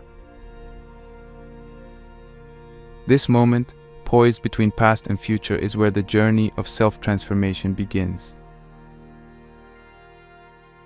Self-transformation is an expedition not just through the external landscapes of our lives, but through the inner realms of our minds and spirits. It's about questioning who we are at our core and who we have the potential to become. This transformative process isn't just about improving aspects of our lives or developing new skills. It's a deeper, more profound change that involves redefining our values, perspectives, and understanding of ourselves and our place in the world. It's about shifting from a passive state of being to actively shaping our destiny, leveraging our inherent abilities to navigate life's challenges and emerge not just intact, but empowered and enlightened. At its heart, it's driven by the desire for personal fulfillment, a quest to find meaning and purpose in our actions, to align our daily lives with our deepest values, and to cultivate a sense of inner peace and satisfaction, regardless of external circumstances. It's about overcoming the obstacles that life invariably throws in our path, not by avoiding them, but by engaging with them in ways that foster growth, resilience, and a deeper sense of our own strengths and capacities. This journey is both universal and uniquely personal, reflecting the common human longing for growth and self-realization, as well as the individual paths we carve in our pursuit of these goals. But how do we embark on such a journey? The landscapes of psychology and philosophy offer maps and compasses, insights and methods from those who have traversed these territories before us. Thinkers like Carl Jung and Friedrich Nietzsche, Viktor Frankl and William James, Jean-Paul Sartre and many others have explored the vast complexities of the human condition, delving into the mysteries of consciousness, the intricacies of our psychological makeup, and the existential dilemmas of freedom and meaning. Each offers a unique perspective on self-transformation, from Jung's exploration of the unconscious mind to Nietzsche's embrace of adversity as a catalyst for growth. From Frankl's quest for meaning in the face of suffering to James' insights into the power of belief and attitude, and Sartre's existential freedom and the responsibility it entails. These perspectives do not offer a one-size-fits-all solution. Rather, they provide a rich tapestry of ideas and approaches that can inspire and guide us on our own paths to transformation. They remind us that the journey of self-transformation is as diverse as humanity itself, reflecting the myriad ways we seek to understand ourselves and our place in the world. As we explore these philosophical and psychological landscapes, we are invited to reflect on our own lives, to question, to challenge, and ultimately to transform. This exploration is not just an academic exercise, it's a call to action, a prompt to engage deeply with the process of personal growth and to apply these insights in practical, meaningful ways. As we delve into the wisdom of these thinkers, we'll discover not only the theoretical underpinnings of self-transformation, but also practical strategies and exercises that can help us navigate our own journey.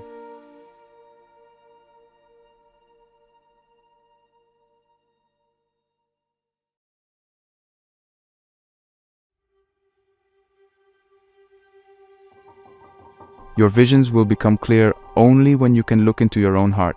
Who looks outside dreams, who looks inside awakes.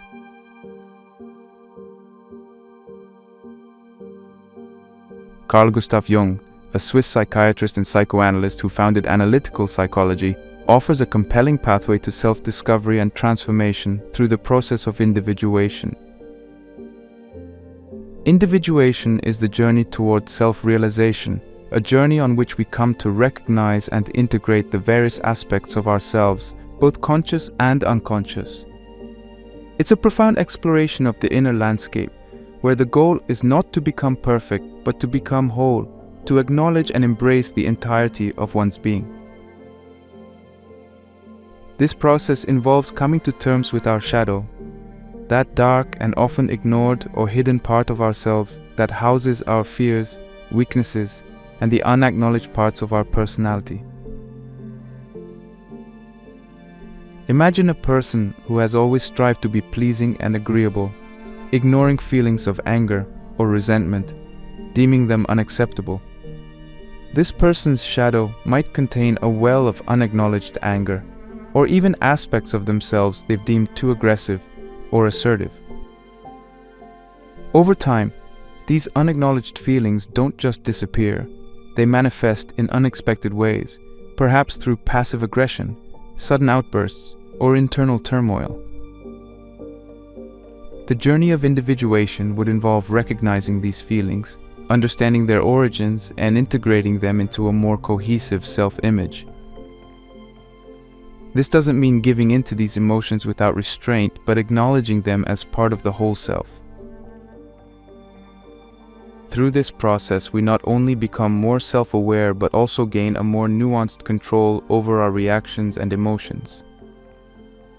Jung's concept insists that confronting and embracing one's shadow is not an act of self-indulgence but a crucial step in personal transformation.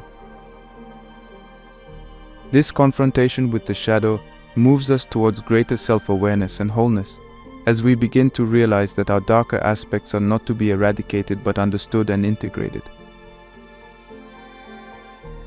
Consider the metaphor of a tree. Its branches can only reach as high into the sky as its roots delve deep into the earth. Similarly, our growth and self-realization are anchored in the depth of our understanding and acceptance of our innermost selves, including those parts we might prefer to keep in the dark.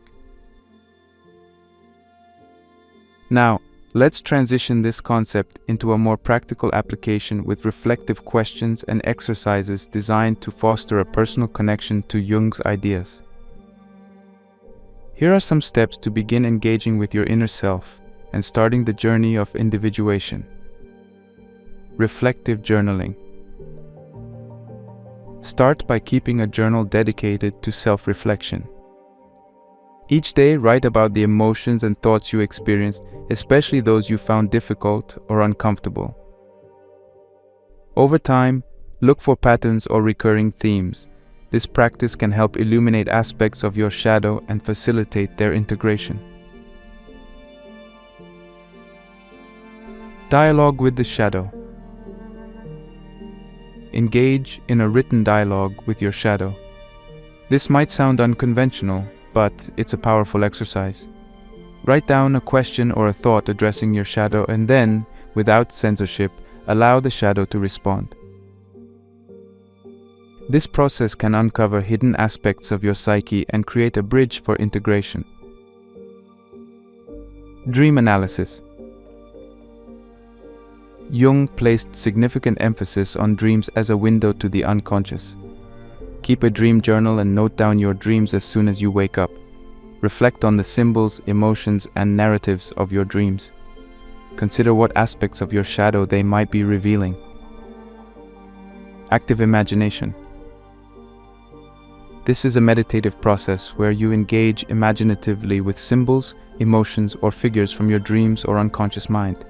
Sit quietly, close your eyes, and focus on an element from your dream or a part of your shadow self you wish to explore. Allow a dialogue or narrative to unfold in your mind, observing without judgment. Reflective questions. Ask yourself questions that challenge your usual perceptions of yourself. Some examples might include: what qualities in others trigger strong reactions in me? Why might that be? When do I feel most misunderstood? And what does that reveal about my hidden aspects? What am I most afraid of others finding out about me, and why? Through these exercises and reflections, Jung's pathway to self-realization offers not just a theory, but a practical guide to exploring the depths of our own psyche.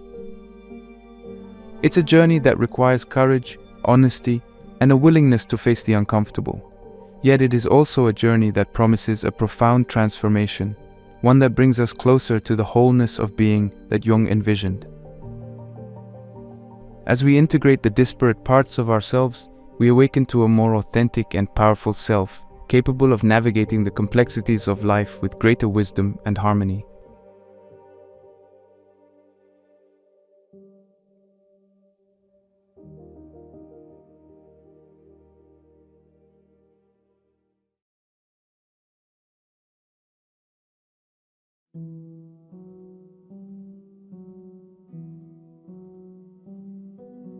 What does not kill me makes me stronger.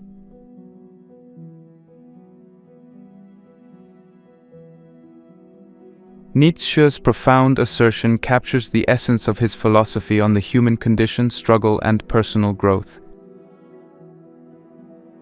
Unlike the common perception that suffering and adversity are merely obstacles to happiness and success, Nietzsche posits these experiences as indispensable to the process of becoming who we are meant to be. Through his lens, the journey of self-transformation is inextricably linked with the trials we endure, the challenges we face, and the resilience we build along the way. It's a radical reimagining of pain not as a foe to be avoided at all costs, but as a potential ally in the quest for self-discovery and empowerment. At the heart of Nietzsche's thought is the concept of the will to power, a fundamental drive that he believed motivates all human action. Far from a simple desire for dominance or control over others, the will to power is an internal force driving individuals to overcome their limitations, to transcend their current circumstances, and to redefine their very essence. It's an incessant push towards self-realization and the actualization of one's potential. This drive is most visible in moments of struggle. When faced with adversity, the will to power emerges as a guiding force, prompting us to confront our challenges, to grow, and to evolve. In this context, suffering and obstacles become not just inevitable aspects of life, but necessary components of personal development and the journey towards self-overcoming. Nietzsche's perspective invites us to re-evaluate our values and our responses to life's challenges. In the face of suffering, do we retreat and seek comfort, or do we rise to the occasion, using the opportunity to test and expand our limits? This re-evaluation is not a mere intellectual exercise, but a call to action, a challenge to embrace the transformative potential of adversity. It encourages a shift in perspective. Instead of viewing obstacles as barriers to our goals, we can see them as pathways to growth, as the very means through which we can realize our strength and resilience. How, then, can we apply Nietzsche's philosophy to our own lives? Here are some practical steps to consider. Reframe your perspective. Start by changing how you view adversity. Instead of seeing it as a negative force aimed at disrupting your life, try to view it as an opportunity for personal growth and development. Ask yourself, what can I learn from this situation? How can it make me stronger? Set personal challenges. Actively seek out challenges, whether they're in your personal life, your career, or your physical abilities. Setting and overcoming small, manageable challenges can build your confidence and resilience, preparing you for larger obstacles in life. Practice resilience. Develop resilience by exposing yourself to minor stresses and learning to deal with them effectively. This could be anything from cold showers to public speaking, anything that pushes you slightly out of your comfort zone. Over time, these experiences build psychological resilience, making you more adaptable and robust in the face of adversity. Engage in deep reflection. Use periods of struggle as opportunities for deep reflection. Consider what your reactions to adversity say about your values, fears, and desires. Nietzsche's philosophy encourages us to dig deep into our psyche, to confront our innermost fears and desires, and to emerge with a renewed understanding of ourselves and our place in the world. Cultivate self-reliance. Nietzschean philosophy places great emphasis on individualism and self-reliance. Cultivating a sense of independence and trust in one's abilities is crucial. Learn to rely on your judgment and strength, understanding that while external support is valuable, true transformation comes from within. Embrace change. Be open to changing your beliefs, values, and goals based on new insights gained from overcoming obstacles. Personal growth is an ongoing process, and flexibility is key. Nietzsche challenges us to constantly reassess our values and beliefs in light of our experiences, encouraging a dynamic, evolving approach to life. Document your journey. Keep a journal of your challenges, how you approached them, what you learned, and how you changed as a result. Writing about your experiences can offer insights into your process of self-overcoming and help crystallize lessons learned along the way. Nietzsche's call to embrace life's struggles as opportunities for growth and transformation is both daunting and exhilarating. It demands courage, resilience, and a willingness to confront the deepest aspects of ourselves. Yet the reward for this courageous engagement with life's challenges is profound: a sense of empowerment, a deeper understanding of our potential, and the unparalleled joy of achieving genuine self-overcoming. In the end, Nietzsche's philosophy does not promise an easy path, but it does offer a meaningful one, where each obstacle overcome is a step closer to realizing the fullest expression of our being.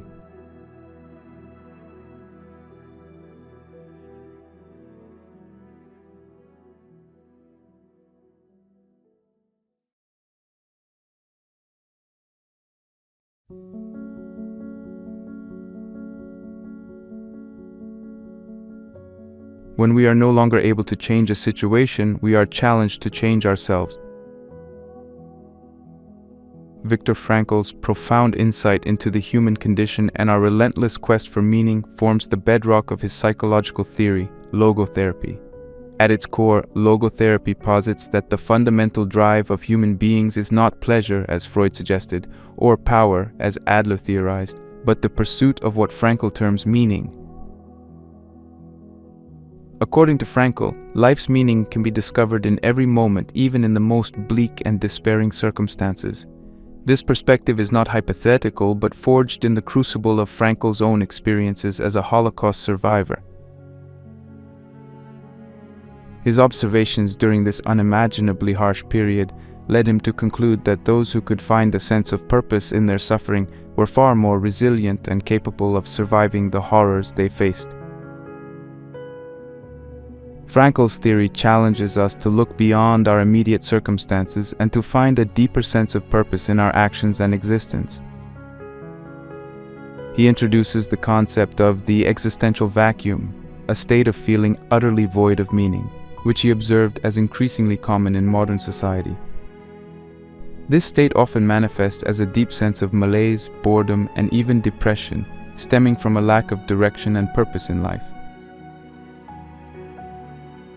Logotherapy offers a way out of this vacuum, suggesting that by actively seeking meaning, individuals can overcome even the most oppressive states of despair and alienation. The transformative power of finding purpose in suffering and the mundane is perhaps best illustrated by Frankl's own story, recounted in his seminal work, Man's Search for Meaning. However, countless other anecdotes further underscore this principle. Consider the tale of a woman who, after losing her husband and child, found new purpose in helping other bereaved parents navigate their grief.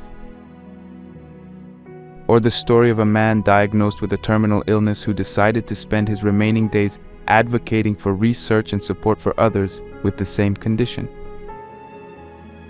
These stories highlight a crucial principle: that we may not have control over our circumstances, but we have the ultimate freedom to choose our attitude toward those circumstances. Frankl suggests several pathways to discovering or creating meaning in our lives: through work, by experiencing something or encountering someone, love, and by the attitude we take toward unavoidable suffering.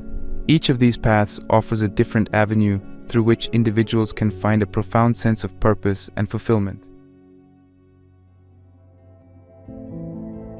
For those seeking to apply Frankl's principles in their own lives, consider the following steps.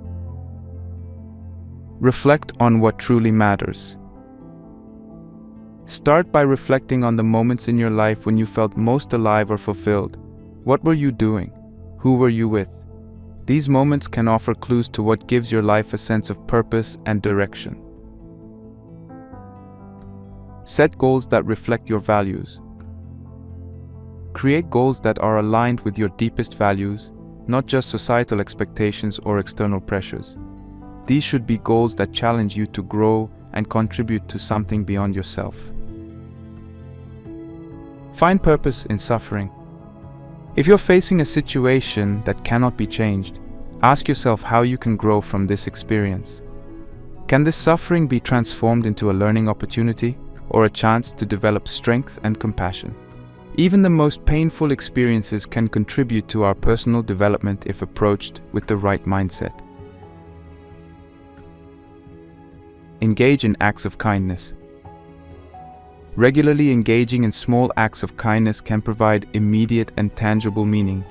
These acts remind us of our connection to others and the impact we can have on the world around us. Cultivate relationships. Deep, meaningful relationships are a source of immense meaning in many people's lives. Invest time and energy in building and maintaining relationships with family, friends, and communities. Pursue activities that bring joy and fulfillment. Whether it's through your career, hobbies, or volunteer work, seek out activities that challenge you, bring you joy, and make you feel part of something larger than yourself. Embrace life's challenges as opportunities for growth. When faced with difficult situations, instead of asking, "Why me?"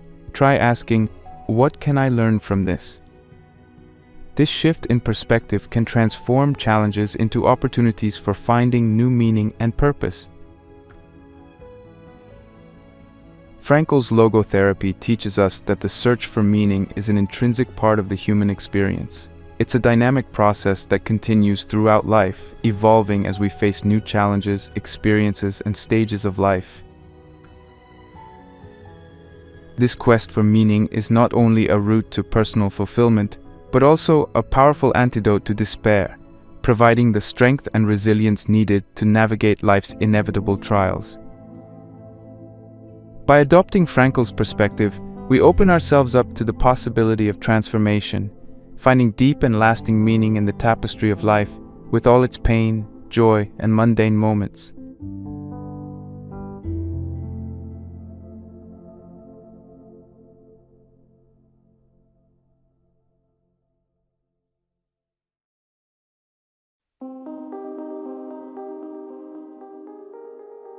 The greatest discovery of my generation is that a human being can alter his life by altering his attitudes. William James, often hailed as the father of American psychology, introduced the world to the concept of pragmatism, an approach that emphasizes the practical effects of beliefs and theories on human life. James argued that the truth of a belief lies in its utility. That is, if a belief works for the believer in a practical sense, it holds truth.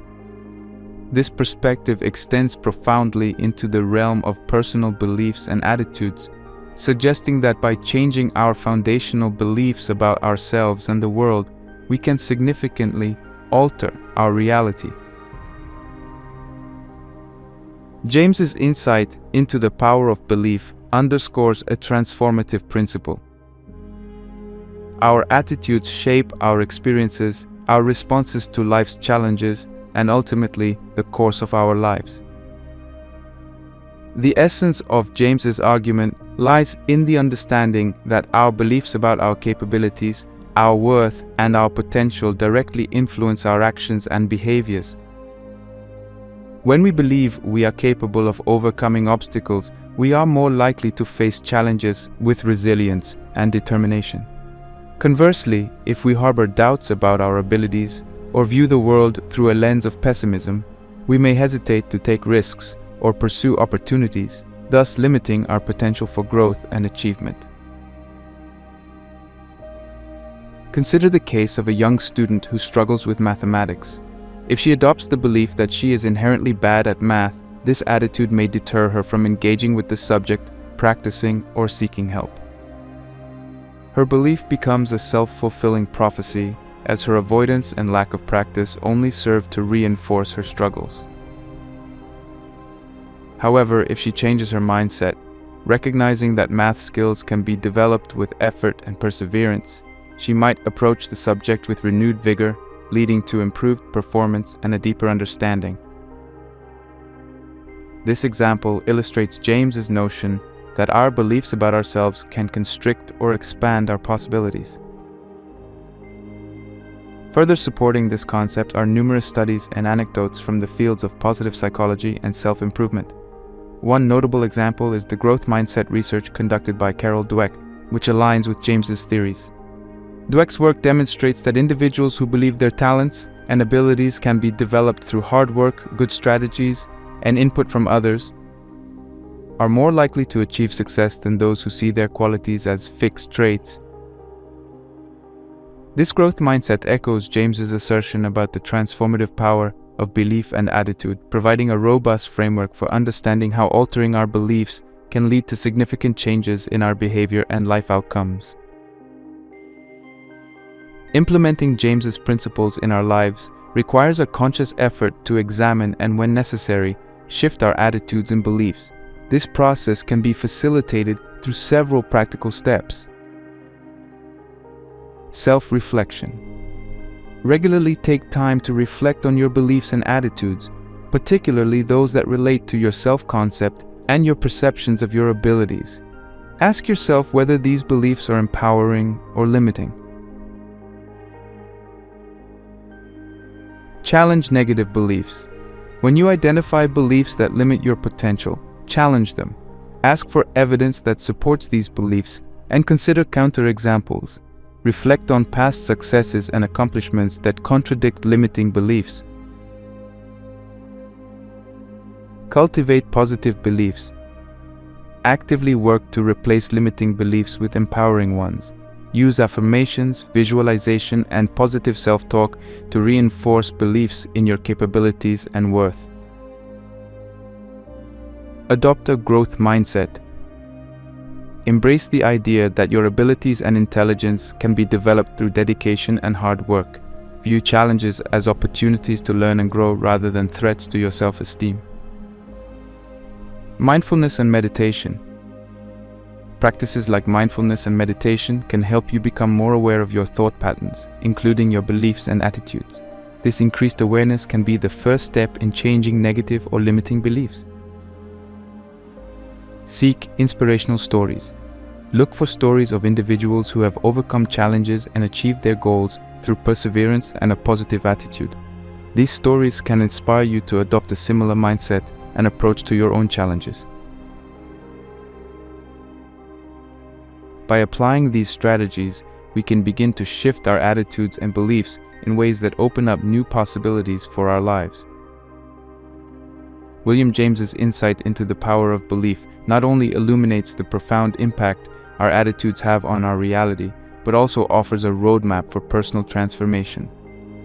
By altering our beliefs, we can alter our lives, tapping into reservoirs of potential we may not have believed were within our reach. James's pragmatism, with its focus on the practical value of beliefs, provides a compelling argument for the transformative power of a positive, growth-oriented mindset, underscoring the capacity of each individual to shape their destiny through the power of belief.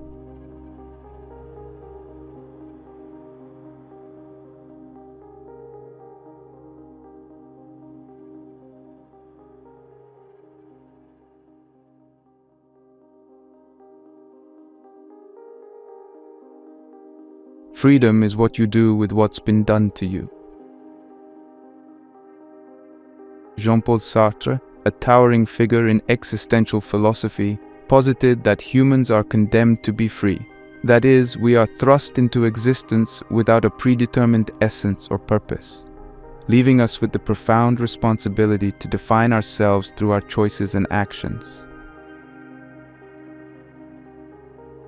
This foundational principle of existential freedom suggests that, despite the external circumstances that shape our lives, each of us has the ultimate authority over how we interpret and respond to those circumstances.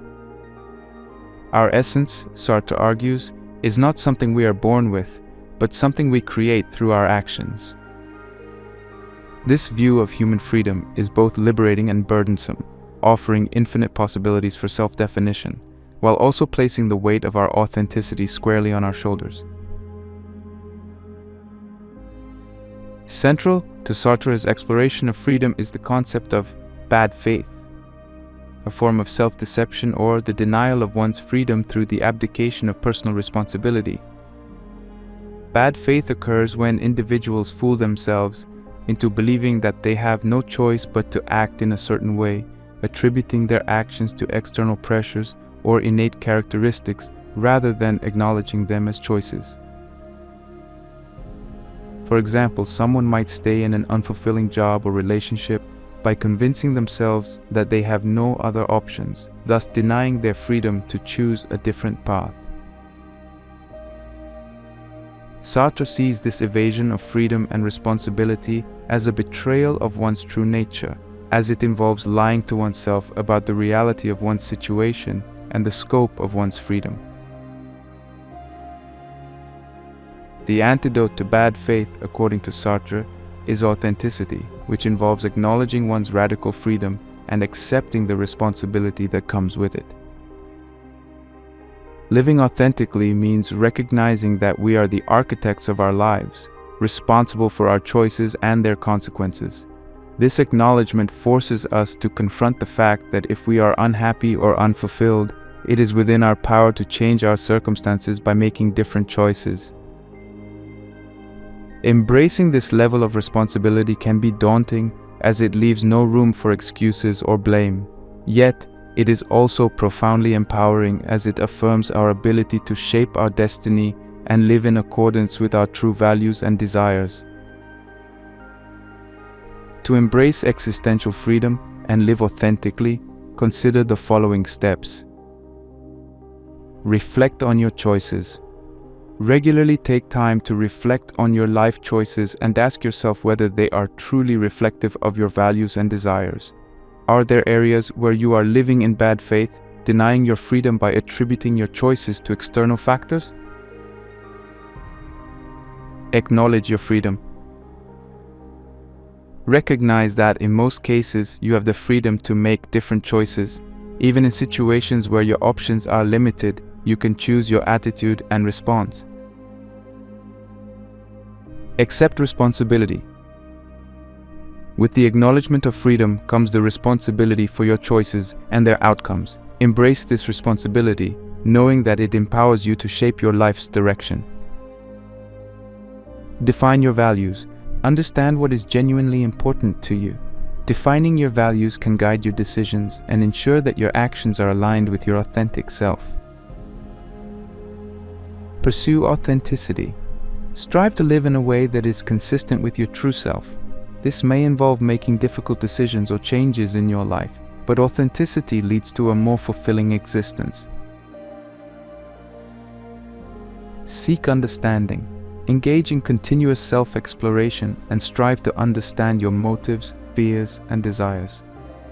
This understanding can inform your choices and help you live more authentically. Embrace uncertainty. Part of living authentically is acknowledging and accepting the uncertainty that comes with freedom. The future is not predetermined, and while this can be unsettling, it is also a space of limitless possibility. Sartre's existentialist perspective challenges us to take full ownership of our lives, recognizing that we are free to define ourselves through our choices. This view of freedom as an active, ongoing process of self-definition encourages us to live deliberately and authentically, constantly reflecting on our actions and their alignment with our true selves. By embracing our existential freedom, we accept the responsibility to create a life that is genuinely our own, free from the constraints of bad faith and rich with the possibility of authentic existence.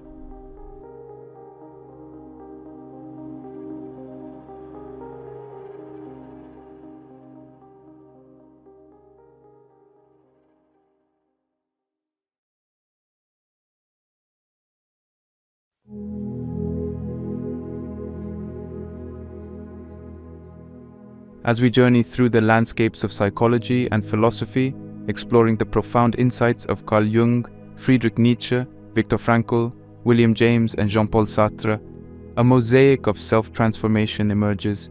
Each thinker, with their unique perspectives, converges on the universal quest for self-awareness, the resilience to overcome adversity, the pursuit of meaning, the transformative power of belief, and the embrace of existential freedom.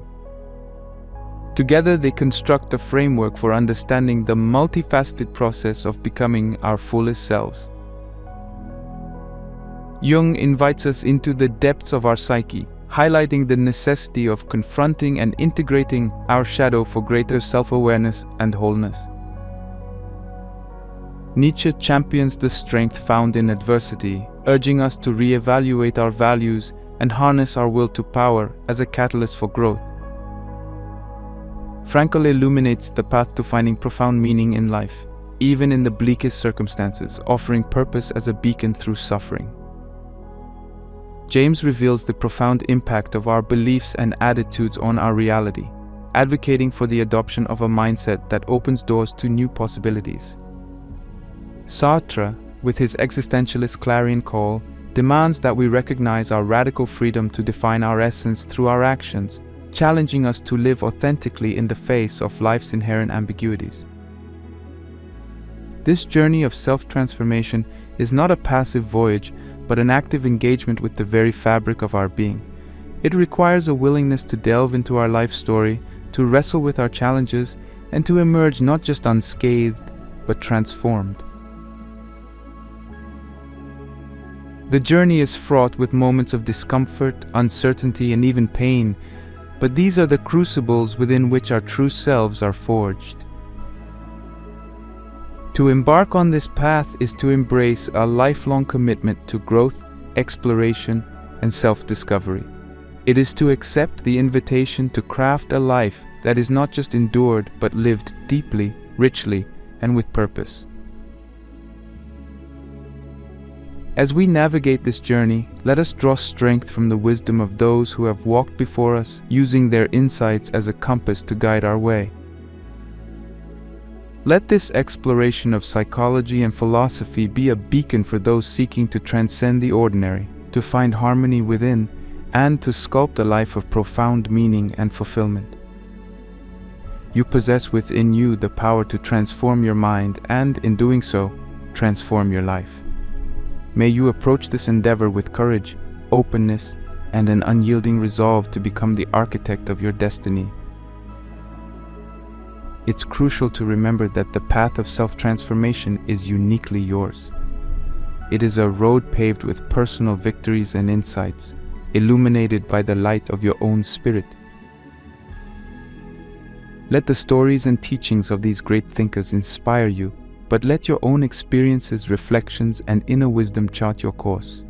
You are the protagonist of your own life story, a story that is continuously unfolding, rich with potential for growth, discovery, and transcendence. Embark on this journey with an open heart and an eager spirit, ready to explore the depths of your being and the heights of your potential. The path to self-transformation is yours to walk, and every step, every challenge, and every triumph brings you closer to the essence of who you truly are.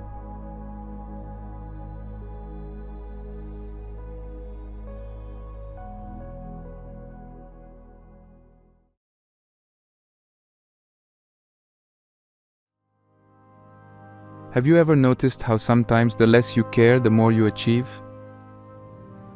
This paradoxical question might stir a mixture of curiosity and skepticism within you. It goes against the grain of common wisdom that teaches us to pour our heart and soul into everything we do. But what if I told you that there's a nuanced secret lying just beneath the surface of this statement? A secret that could fundamentally change the way you approach your goals, relationships, and life's inevitable challenges. Let's unpack this idea together. But first, let's be clear about what we mean by caring less. This concept isn't an encouragement towards apathy or emotional disengagement. Far from it. It's about a selective investment of your emotions and energy. Imagine your mental resources as a finite currency. Every day, you're bombarded with situations, demands, and relationships, all vying for a piece of this currency. The key question is, where do you choose to invest it? This concept invites us to explore a more balanced perspective on how we engage with the world around us. It's about discerning the difference between what truly deserves our full emotional investment and what doesn't. By adopting a more selective approach to our emotional expenditures, we can conserve our energy for the aspects of our lives that truly matter, leading to increased productivity, a sense of fulfillment, and paradoxically, a deeper connection to the people and pursuits that enrich our lives. Now let me clarify further. When we talk about caring less, We're not advocating for a life devoid of passion or commitment, nor are we suggesting a callous disregard for the feelings of others or our own. This is not about shirking responsibilities or embracing emotional coldness. Instead, this philosophy promotes a healthier mental attitude towards the uncontrollable and often unpredictable elements of life.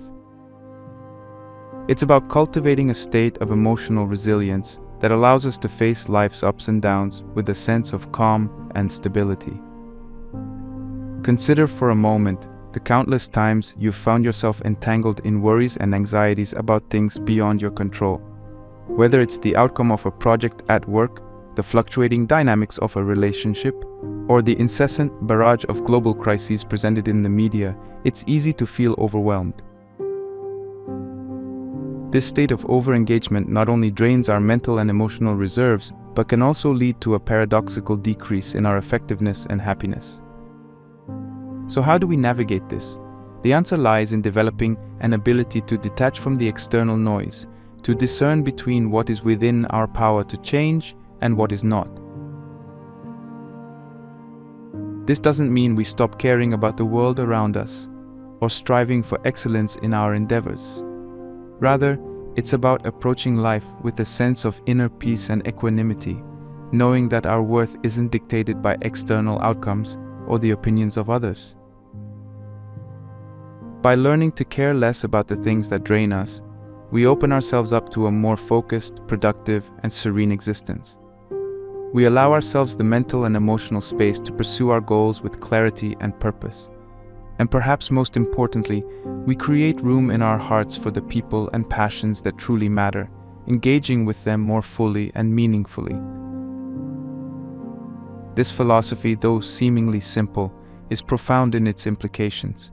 It challenges us to rethink our default modes of engagement with the world, inviting us to a life marked by greater achievement, satisfaction, and well-being.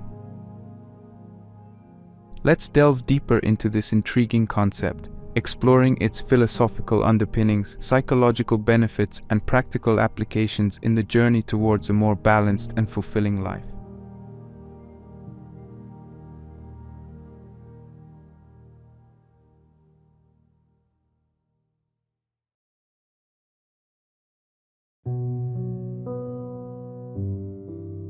Freedom is the only worthy goal in life.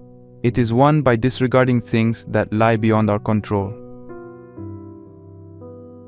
This reflection by Epictetus, one of the Stoic philosophers, encapsulates the essence of what has been a guiding principle for many throughout history, the philosophy of detachment.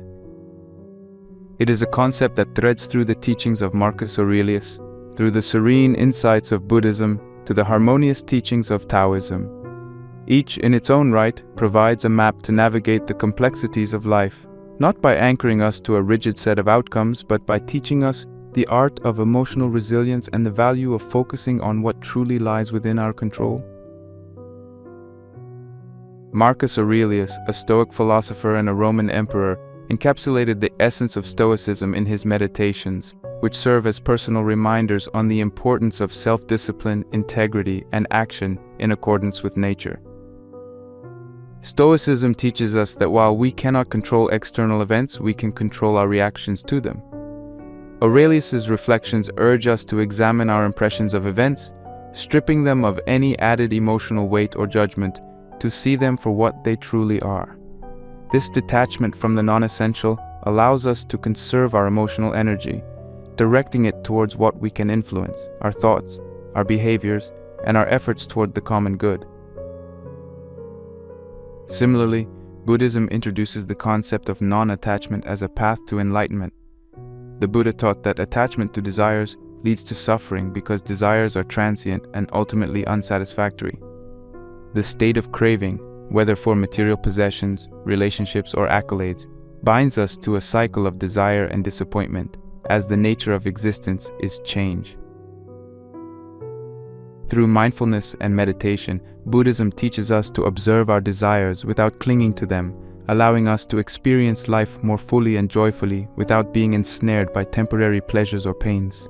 This principle of detachment is not about renouncing the world or its joys, but rather about seeing them with clear eyes, free from the haze of attachment.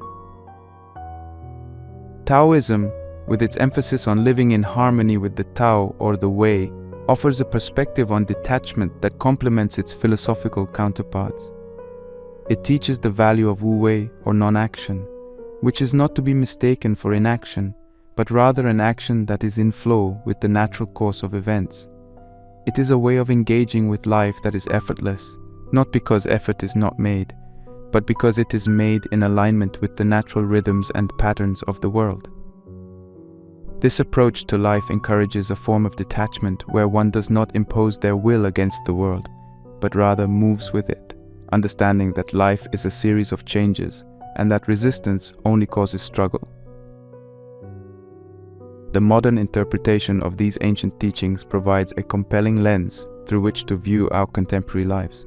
In an age where the pace of change is rapid and often overwhelming, where social media amplifies our tendencies towards comparison and attachment to external validation, the philosophy of detachment offers a grounding alternative.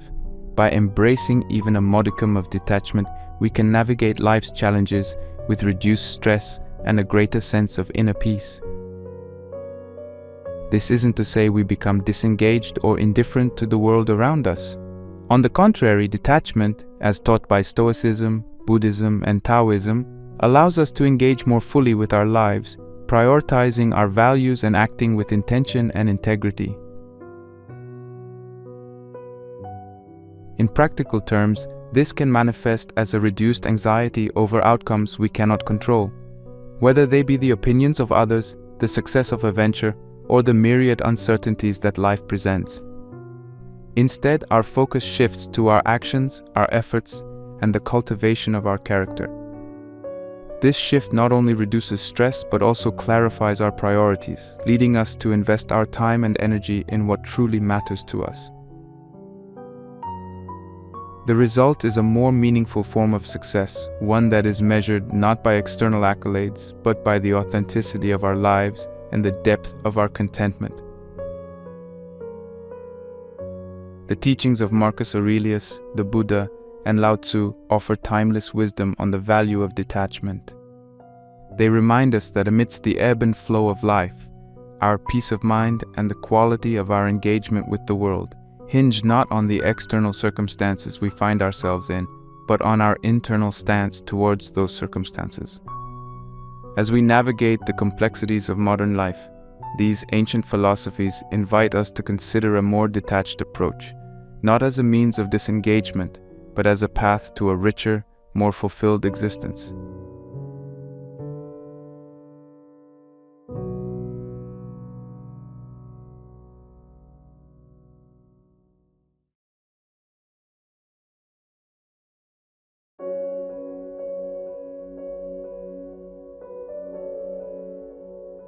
The underpinnings of our interactions and reactions to the world around us, particularly in the context of relationships and stress, are profoundly shaped by our early life experiences. Attachment theory, developed by British psychologist John Bowlby and further refined by Mary Ainsworth through her pioneering strange situations study, provides a crucial framework for understanding these dynamics. At its core, attachment theory posits that the nature of the bonds formed between infants and their primary caregivers has a lasting impact on an individual's emotional responses, relationship patterns, and stress management throughout their life. These early interactions essentially set the stage for how individuals perceive and engage with their social world, influencing their expectations of support, intimacy, and trust in relationships.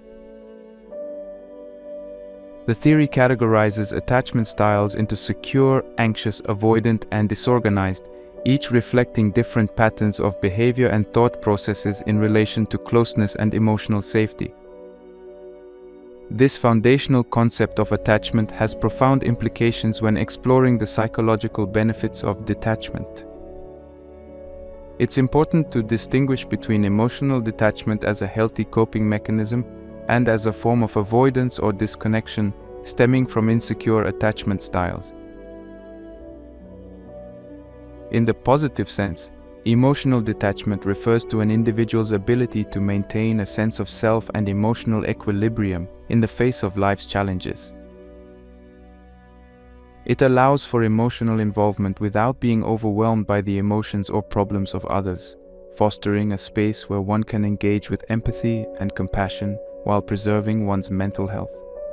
This form of detachment is not about building walls or retreating from meaningful connections. Rather, it's about developing a resilient core from which one can interact with the world in a more balanced and effective manner. Scientific research supports the benefits of this kind of emotional detachment. Studies have shown that individuals who can achieve a level of detachment from work-related stressors, for example, report lower levels of burnout and higher levels of well-being. This detachment enables a clearer perspective, allowing for better decision-making and problem-solving capabilities as it reduces the clouding effects of emotional overload. In essence, by detaching, we grant ourselves the space to breathe, reflect, and approach situations with a level of calmness and rationality that is often lost in the heat of the moment. This is crucial in both personal and professional realms, where the ability to respond rather than react can mean the difference between escalation and resolution, between burnout and sustainability. Moreover, the practice of emotional detachment has been linked to improved psychological well-being.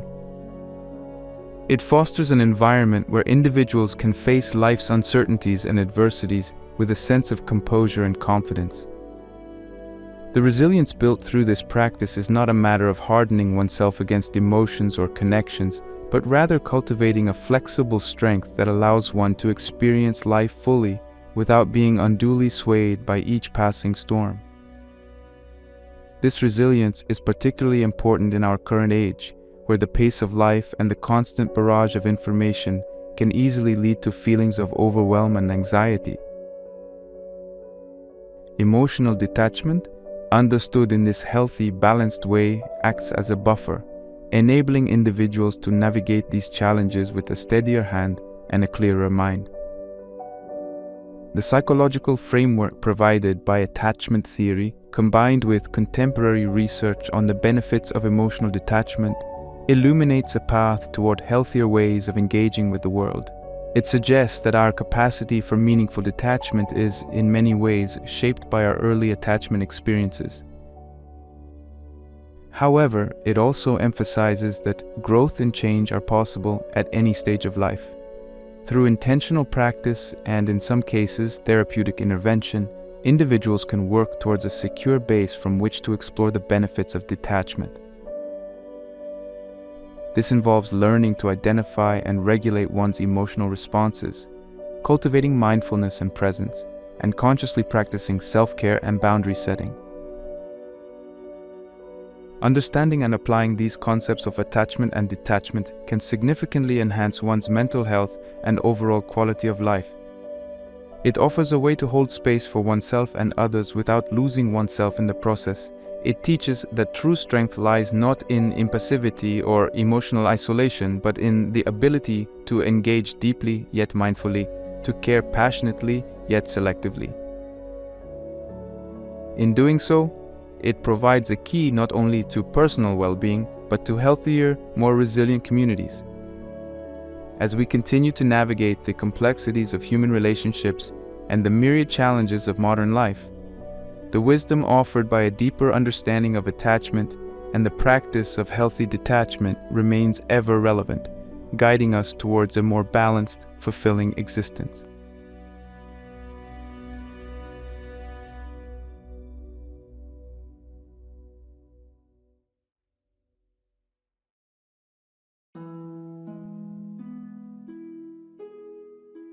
Achieving a balanced life, where one is engaged yet not overwhelmed, passionate yet at peace, requires the mastery of detachment in its healthiest form. This section is devoted to translating the conceptual understanding of detachment into actionable strategies that can be integrated into daily life.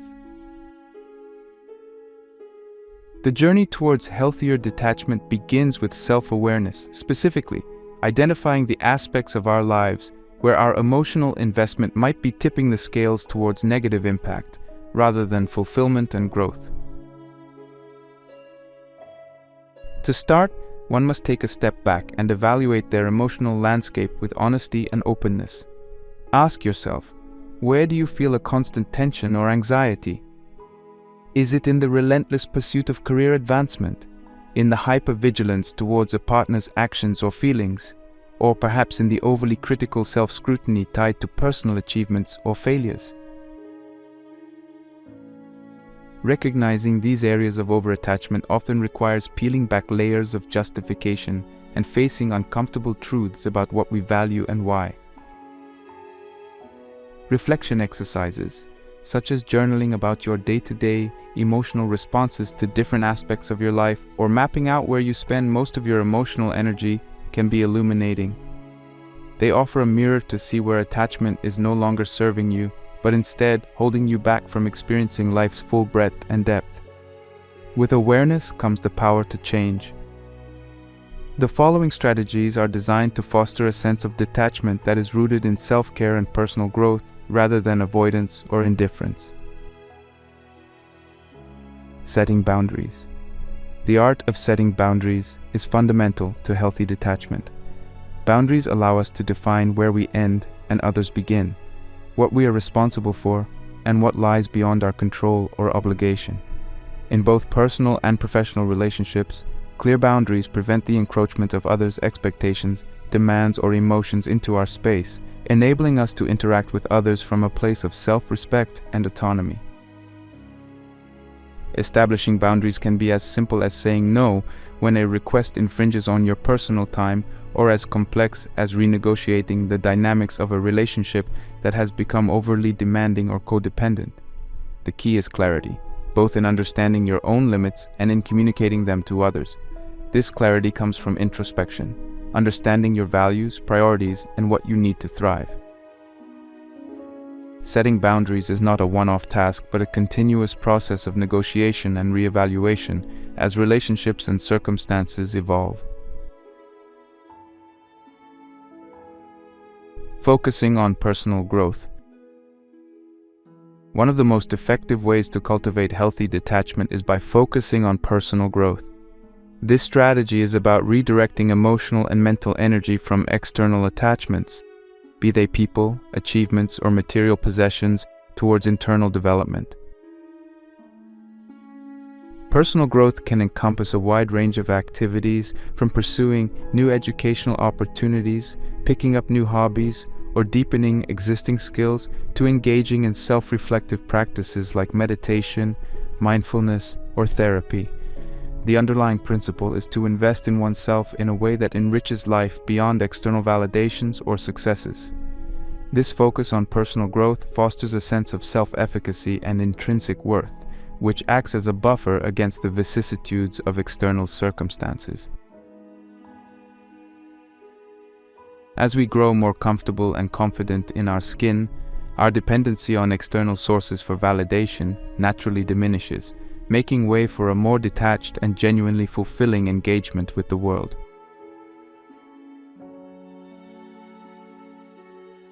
Lastly, embracing impermanence is a profound strategy for achieving healthy detachment.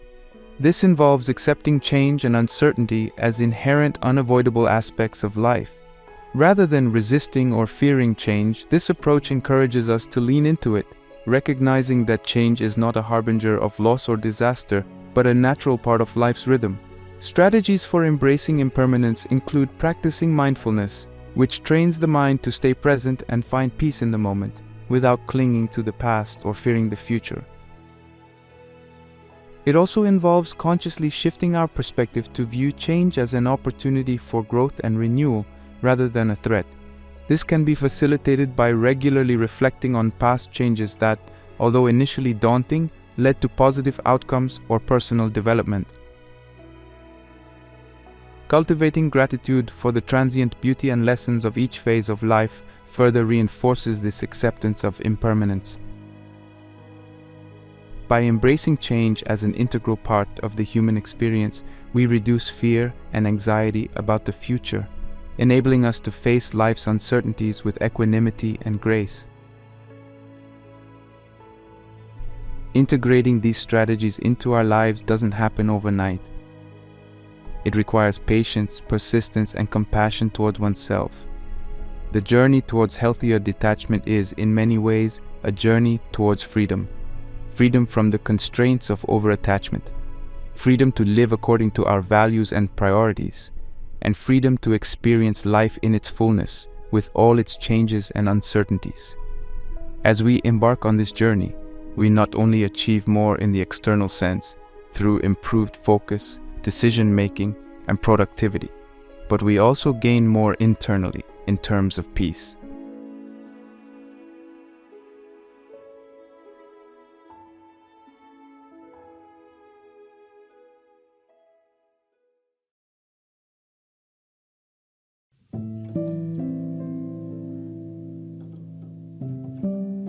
In navigating the path toward healthy detachment, it is crucial not to veer too far into isolation, mistaking disconnection for emotional resilience. Human beings are inherently social creatures, and our well-being is deeply intertwined with our ability to form and maintain connections. The art of living well, therefore, lies not in detachment alone, but in finding the right balance between detachment and connection. This balance allows us to engage deeply with the world, our loved ones, and our communities, deriving meaning and fulfillment from these interactions while protecting our inner peace and mental health. The significance of maintaining healthy, supportive relationships cannot be overstated. Relationships are the scaffolding of our lives, providing emotional support, shared joy, and a sense of belonging. They enrich our lives, adding layers of meaning and purpose that cannot be found in solitary pursuits alone. Similarly, engagement in one's community and the broader world extends this network of support, grounding us in a reality that is larger than our individual experiences and concerns. This engagement fosters a sense of purpose and belonging, contributing to our sense of identity and well-being. However, the challenge often lies in navigating these connections without losing oneself in them. Overinvestment in the emotional dynamics of our relationships or the incessant demands of community and societal involvement can lead to burnout, resentment, and a loss of self. Thus, while the cultivation of connections is essential, doing so in a way that maintains our emotional autonomy and health is key. Finding the right balance between caring deeply about people and causes that are important to us and not being overwhelmed by the need to control or fix everything is a delicate dance. It requires the cultivation of several key attitudes and practices. At the heart of this balance lies compassion, both for ourselves and others. Compassion allows us to engage empathetically with the pain and suffering of others without becoming enmeshed in it. It helps us to offer support and understanding rather than attempting to take control or impose solutions. Practicing self-compassion is equally important. Acknowledging our own needs and limitations and treating ourselves with the same kindness and understanding that we offer others. Setting emotional boundaries. Emotional boundaries are crucial in maintaining the balance between connection and detachment. They help us to recognize where our responsibilities end and where others begin. Setting and communicating these boundaries clearly can prevent emotional overload and ensure that our engagements with others are healthy and sustainable. Prioritizing self-care. Prioritizing self-care is not selfish, it is essential. It ensures that we have the emotional and physical resources to engage with others in a meaningful way. Self-care practices can vary widely, from ensuring adequate rest and exercise to engaging in hobbies and activities that replenish our spirits. By taking care of ourselves, we are better equipped to care for others. Acceptance. acceptance plays a pivotal role in finding the balance between connection and detachment. It involves accepting that we cannot control everything in our relationships or the wider world. Acceptance allows us to let go of the need to fix every problem, recognizing that some situations are beyond our control or may not have immediate solutions. This acceptance frees us to offer support and presence without the added pressure of needing to resolve every issue.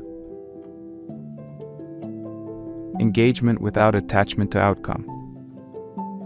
Engaging deeply with people and causes while detaching from specific outcomes is a powerful way to maintain balance. It allows us to contribute our best efforts, knowing that the final result may not always align with our expectations. This detachment from outcomes helps to mitigate disappointment and frustration, allowing us to remain committed to our values and contributions, regardless of the immediate results. Balancing detachment with connection is an ongoing process, one that requires mindfulness, self-reflection, and a commitment to personal growth. It is about engaging with the world with an open heart and a clear mind, offering our support and presence without losing ourselves in the process. By cultivating this balance, we can build meaningful, supportive relationships and contribute to our communities in ways that are fulfilling and sustainable, enriching our lives and the lives of those around us.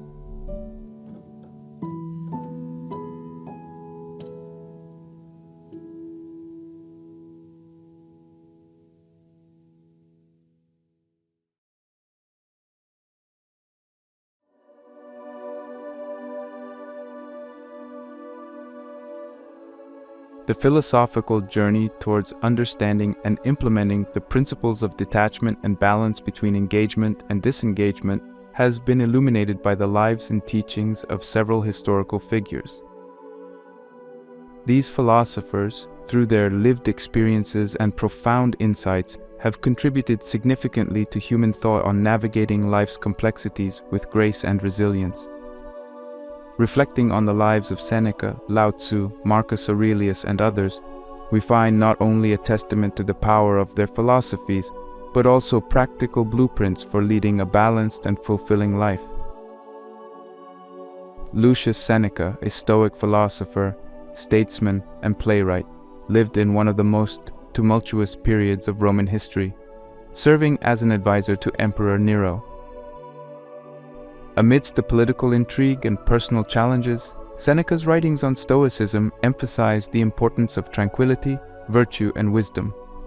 He advocated for a life lived according to nature, urging individuals to focus on their inner lives and control over their reactions to external circumstances. Seneca's letters and essays are replete with advice on how to detach from the chaos of public life and the unpredictability of fortune. His teachings on the ephemerality of life and the importance of cherishing each moment underscore the Stoic belief in focusing on what truly matters. Living a life of virtue and inner peace.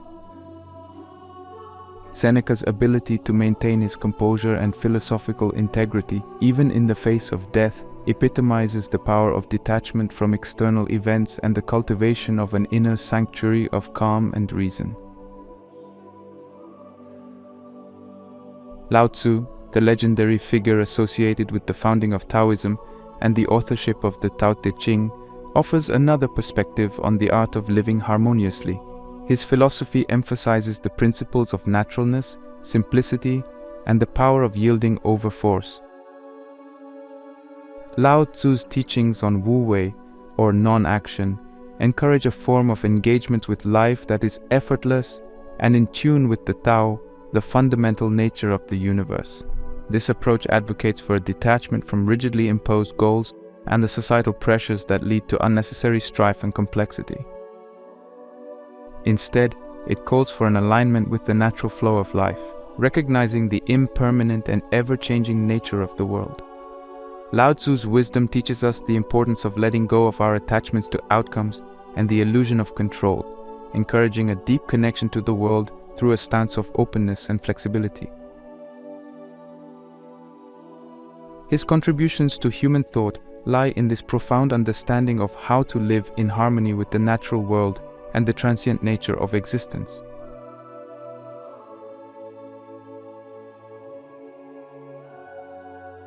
Marcus Aurelius, often considered the embodiment of the Stoic ideal, was a Roman emperor faced with the daunting tasks of leadership during a time of war, plague, and internal strife.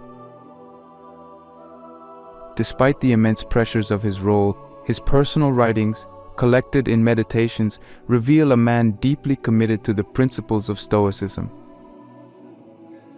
Aurelius focused on the cultivation of virtue, the acceptance of life's transience, and the importance of acting in accordance with reason and the common good.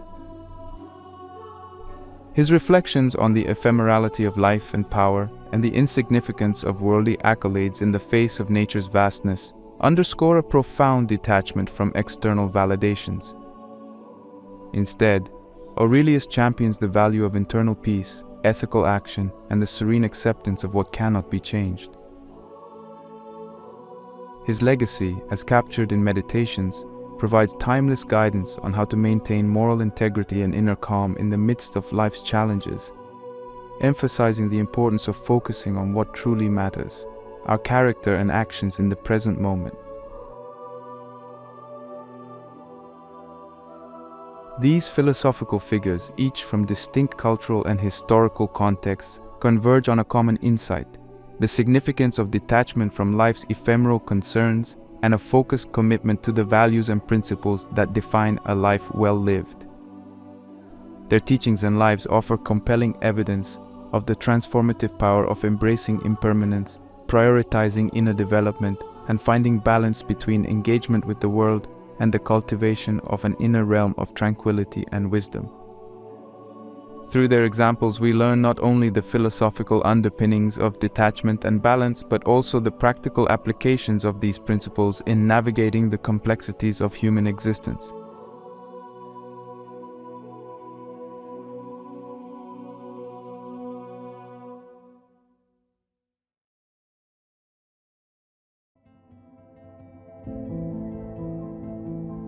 In this exploration of detachment, we've traversed the landscapes of philosophy, psychology, and practical wisdom to uncover the profound benefits of learning to care less about the external forces that drain us and more about the pursuits and connections that truly enrich our lives. We've delved into the stoic resilience of Marcus Aurelius, the serene acceptance of Lao Tzu, and the reasoned tranquility of Seneca, drawing lessons from their lives and teachings on the value of focusing on what is within our control. We've dissected the psychological underpinnings of attachment and detachment, revealing how a healthy detachment can lead to lower stress levels, better decision-making capabilities, and an overall improved psychological well-being. Through practical steps like setting boundaries, focusing on personal growth, and embracing impermanence, we've outlined actionable strategies to achieve a balanced engagement with the world that fosters peace and fulfillment. As we draw this exploration to a close, I invite you to pause and reflect on your own journey with attachment and detachment. Consider this thought-provoking question: what might you achieve if you let go of the need to control the uncontrollable? Imagine the freedom, the peace, and the space for growth that could emerge from releasing the tight grip on the ephemeral, the external validations, and the unchangeable circumstances of life. As you move forward, remember that the journey towards healthier detachment and balance is not about disengaging from the world or severing the ties that bind us to others. It's about cultivating an inner sanctuary of peace and wisdom, from which we can engage with life's challenges and joys with a calm heart and a clear mind. It's about freeing ourselves to focus on what truly matters, allowing us to live more fully, love more freely, and contribute to the world with our unique gifts and talents. So I leave you with this message: embrace the journey of detachment with courage and openness. Trust in the process of letting go, and be amazed at how much more you can hold on to when your hands are not clenched tightly, but open and ready to receive the abundance that life has to offer. Remember, the ultimate achievement is not in the accolades we collect, but in the peace we cultivate within ourselves and the love we share with the world.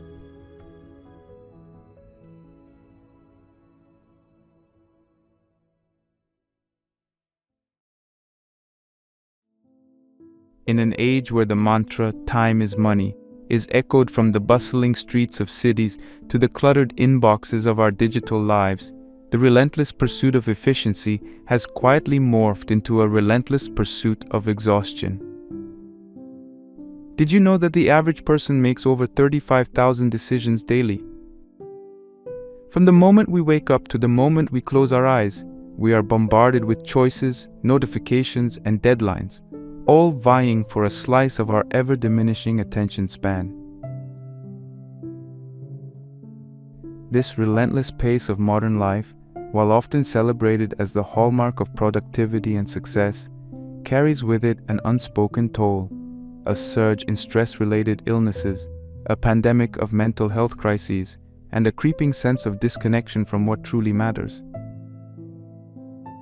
But what if the secret to a richer, more fulfilling life lies not in speeding up, but in embracing the courage to slow down? Today, we delve into an oasis of calm in the desert of our fast-paced existence, the concept of slow living. Far from encouraging idleness, slow living offers a radical yet simple antidote to the high-speed, high-stress lifestyle that has ensnared so many of us. It's a philosophy that dares to question the modern equation of speed with success, suggesting instead that richness comes from experience, not efficiency. At its core, slow living is about making a conscious choice. It's about deciding to step off the treadmill of life to walk beside it, savoring the scenery, engaging deeply with our surroundings, and fostering connections that nourish the soul. It's a movement that advocates for a life less hurried, not for the sake of doing less, but to live more deliberately, more fully, and more in tune with ourselves and the world around us. But is such a shift even possible in today's fast-paced world, or is it merely a luxury afforded to the few? Can the principles of slow living genuinely provide an answer to the malaise of modernity, or are they just another trend in the endless cycle of lifestyle fads? We're going to explore the psychology behind slow living, diving into its numerous benefits, from improved mental health and physical well-being to deeper, more meaningful relationships. We'll unpack the principles and practices that define slow living, offering both a philosophical perspective and actionable advice for integrating these practices into your daily life. By the end of our journey today, you'll have a deeper understanding of how adopting even small aspects of slow living can transform your relationship with time, productivity, and ultimately, with life itself. We'll challenge the prevailing narrative that faster is always better, and explore how slowing down can lead to a more enriching and satisfying life. So if you're feeling overwhelmed by the pace of your life, curious about the slow living movement, or simply seeking a more mindful way to navigate your days, stick around. This exploration might just offer the perspective shift you need to embrace a more balanced, joyful, and fulfilling approach to life.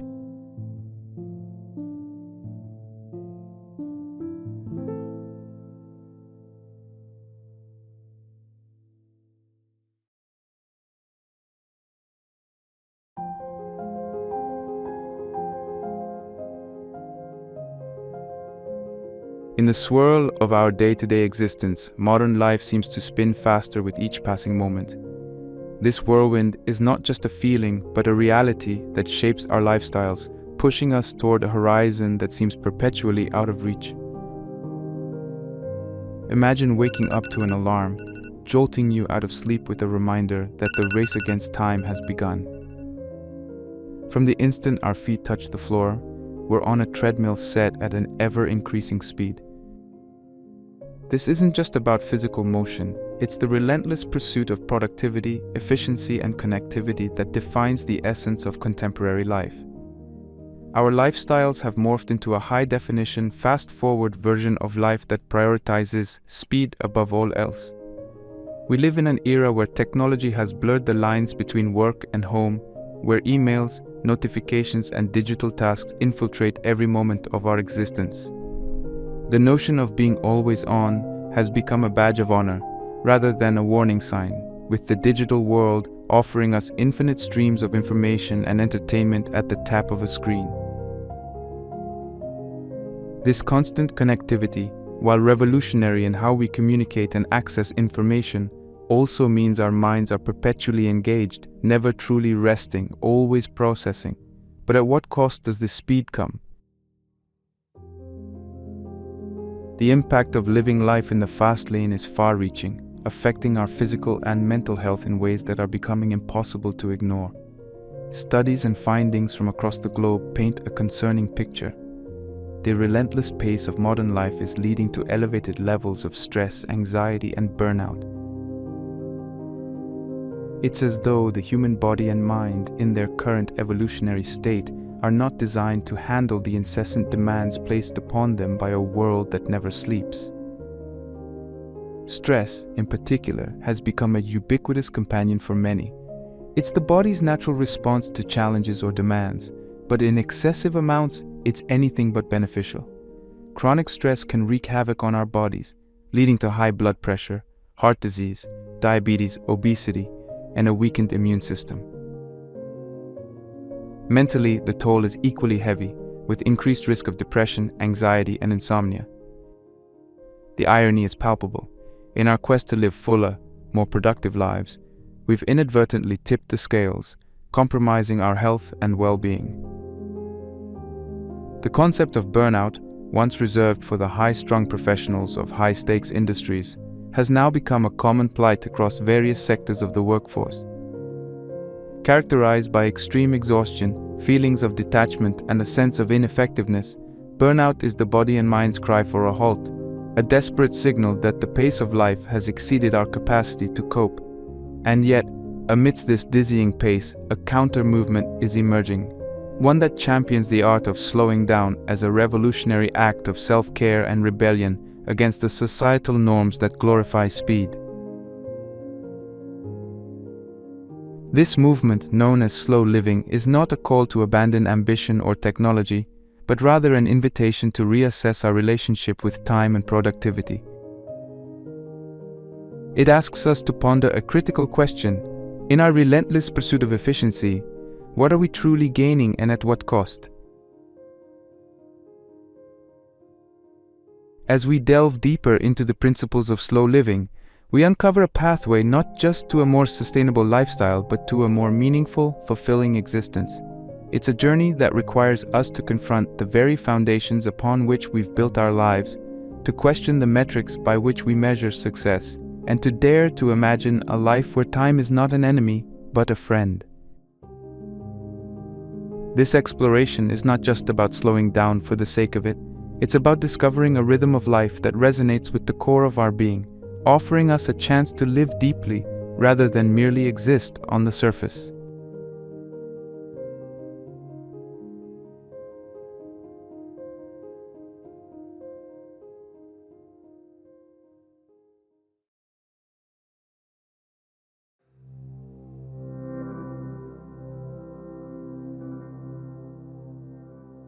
The philosophy of slow living is not a new invention.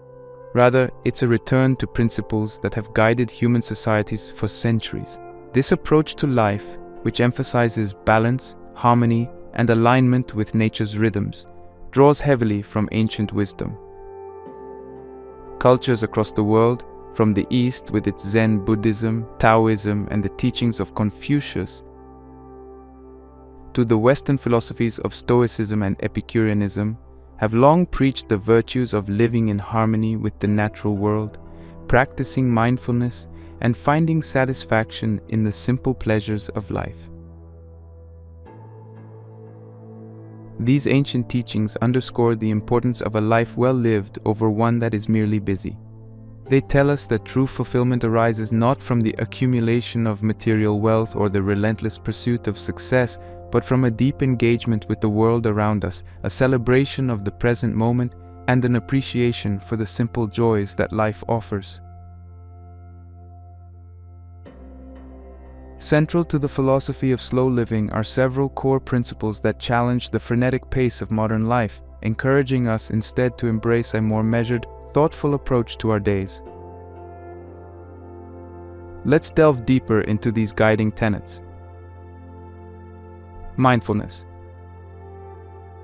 At the heart of slow living lies the principle of mindfulness, which is essentially about living in the moment and paying acute attention to the here and now. Mindfulness teaches us to be fully present in our experiences, to engage deeply with the current moment without distraction from past regrets or future anxieties. This can be as simple as savoring the flavor of a meal, truly listening to a friend without formulating your next response, or noticing the play of sunlight through the leaves during a quiet walk. Mindfulness, cultivated through practices such as meditation, deep breathing, and mindful observation, allows us to slow down the pace of our minds even when the world around us continues to rush by. It's about finding stillness within, a quiet center from which we can experience life more fully. Simplicity.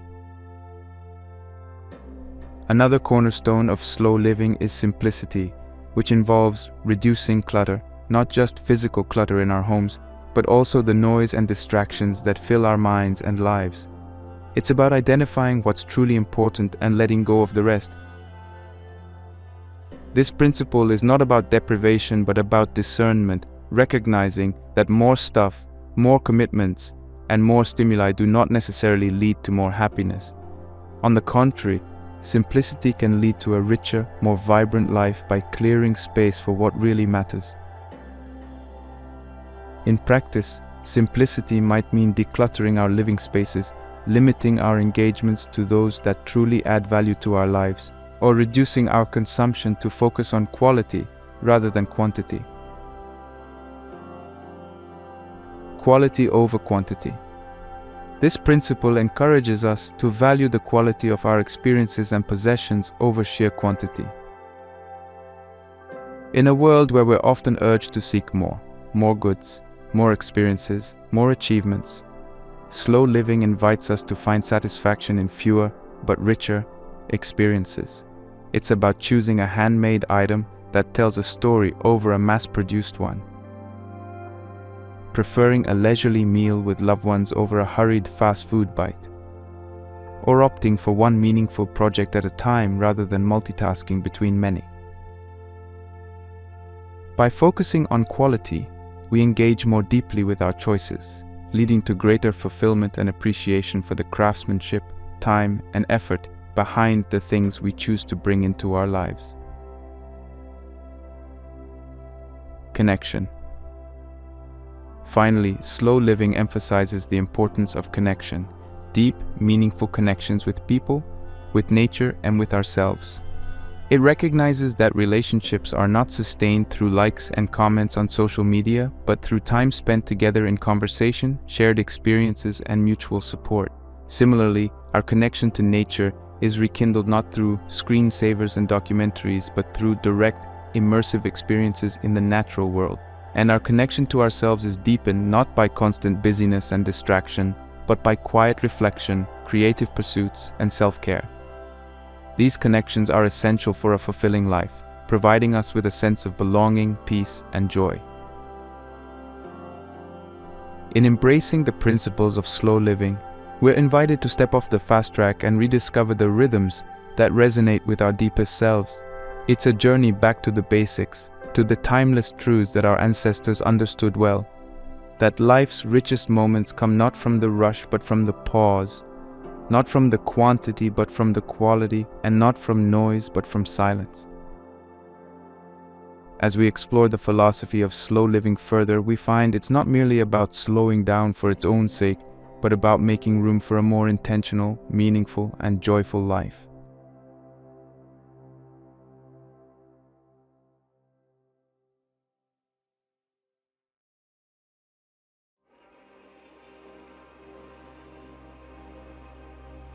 Embarking on a journey into the realm of slow living brings with it a plethora of benefits that touch every aspect of our lives. From the tranquility of our minds to the vitality of our bodies and the depth of our relationships, the rewards of embracing a slower pace are profound and far-reaching. Let's dive into these benefits to understand how they manifest in our lives. Improved mental health. In a world that often feels like it's spinning too fast, our minds can become whirlpools of stress, anxiety, and depression. The constant rush to meet deadlines, the incessant buzz of notifications, and the pressure to keep up can leave us feeling drained and disconnected from ourselves. However, slow living offers a sanctuary, a place of calm in the storm. By adopting principles of mindfulness and simplicity, we learn to navigate our days with a sense of peace and purpose rather than chaos and hurry. The practice of focusing on the present moment, a key component of slow living, helps to break the cycle of worry and rumination that often fuels anxiety and depression. Moreover, by simplifying our lives and reducing the clutter of obligations and distractions, we create space for mental rest and rejuvenation. This simplicity allows our minds to breathe, to process, and to rest, reducing the overwhelm that can lead to burnout and mental fatigue.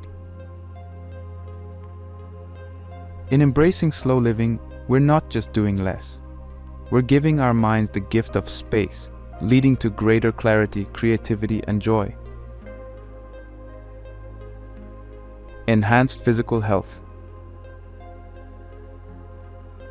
The benefits of slow living extend beyond the mind to have a tangible impact on our physical health.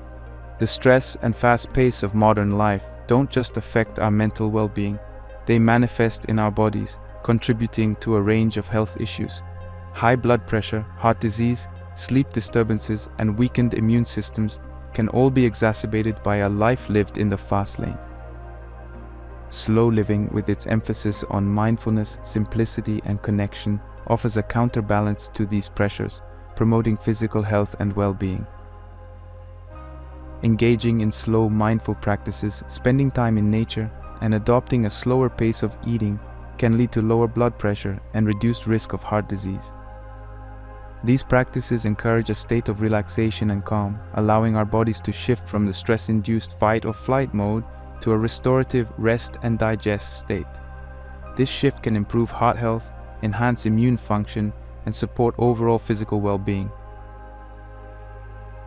Moreover, slow living encourages a more mindful approach to eating and physical activity, fostering a healthier relationship with food and our bodies.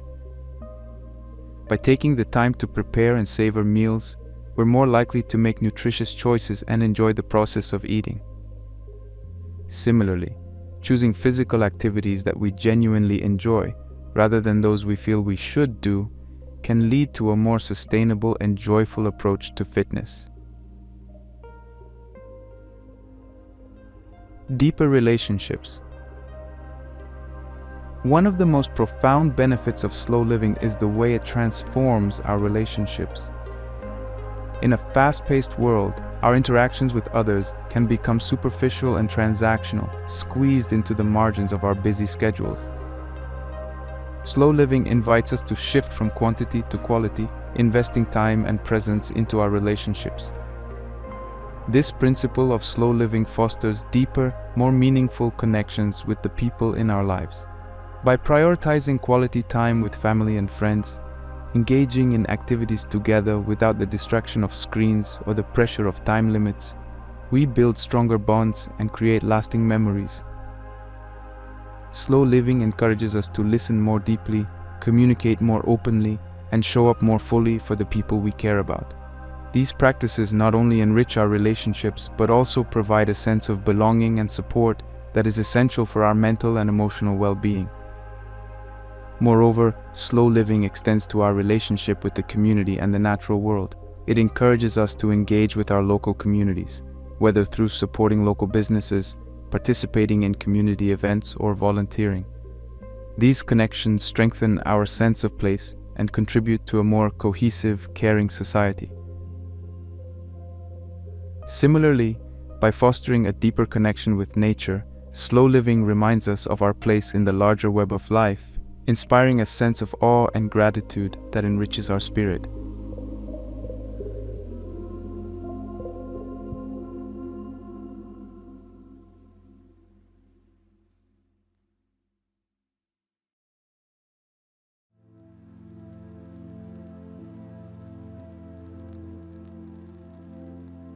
While the slow living movement offers a compelling blueprint for a more meaningful and balanced life, embracing its principles in a society that often prizes speed, efficiency, and constant connectivity presents its own set of challenges.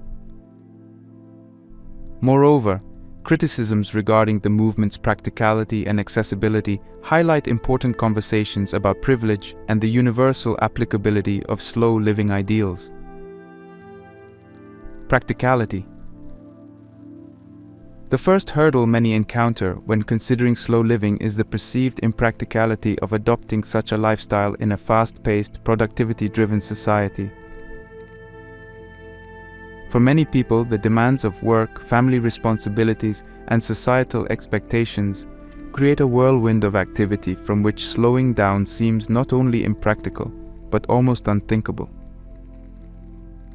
The modern economic model, with its focus on growth and efficiency, often leaves little room for the slower pace of life advocated by slow living proponents. Individuals may worry about falling behind in their careers, feeling judged for not keeping up, or simply finding it logistically challenging to carve out moments of slowness in a schedule brimming with obligations. Moreover, the digital age has brought about a culture of instant gratification and constant connectivity, making it difficult for many to disconnect, even briefly. The expectation to be always available, coupled with the fear of missing out, can make the idea of unplugging a source of anxiety rather than relief. In this context, the slow living movement's emphasis on disengagement from digital overload and prioritization of in-person interactions can seem like a lofty ideal rather than a practical reality. Criticism. Criticism of the slow living movement often centers around issues of privilege and accessibility. Critics argue that the ability to choose a slower pace of life, to work less, to consume mindfully, or to engage in time-consuming practices like slow food, is a luxury not available to everyone. For individuals struggling to make ends meet, working multiple jobs, or living in environments that don't support a slower lifestyle, the ideals of slow living can seem out of reach, if not outright exclusionary. The critique extends to the movement's emphasis on simplicity and minimalism, which for some can imply a level of financial security and choice not afforded to everyone. The ability to declutter or to choose quality over quantity presupposes a baseline of material comfort that allows for such decisions. As such, critics of slow living argue that the movement risks being out of touch with the realities of many people's lives, offering solutions that may work well for the privileged few, but fail to address the systemic issues that drive the relentless pace of modern life for the majority. Furthermore, the slow living movement's focus on connecting with nature, engaging in leisurely hobbies, and cultivating in-person relationships assumes access to green spaces, free time, and a supportive community. For individuals living in urban environments, under financial strain, or dealing with social isolation, these aspects of slow living may not only be challenging, but can also highlight inequalities and disparities in access to a fulfilling lifestyle. Despite these challenges and criticisms, the slow living movement continues to inspire those seeking an alternative to the fast-paced demands of modern life. It calls for a broader conversation about how we can collectively create a society that values well-being, sustainability, and connectedness over speed and productivity. Addressing the criticisms head-on, proponents of slow living are increasingly looking for ways to make the principles of the movement more inclusive and accessible, recognizing that a truly fulfilling life should not be a privilege but a possibility for all. By engaging with these critiques, the slow living movement evolves, becoming not just a personal lifestyle choice, but a catalyst for broader societal change.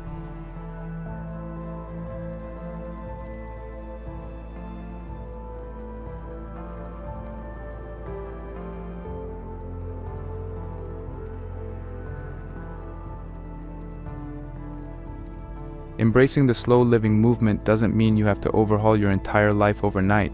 It's about starting small, making manageable changes that collectively contribute to a more mindful, balanced existence.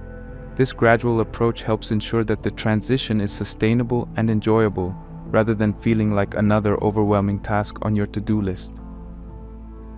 Let's explore practical ways to weave slow living principles into your daily life, focusing on achievable steps that make a significant impact. The beauty of slow living is that even the smallest changes can lead to a profound shift in how we experience our days. One easy way to begin is by identifying moments in your routine that feel particularly rushed or stressful and consciously deciding to approach them differently.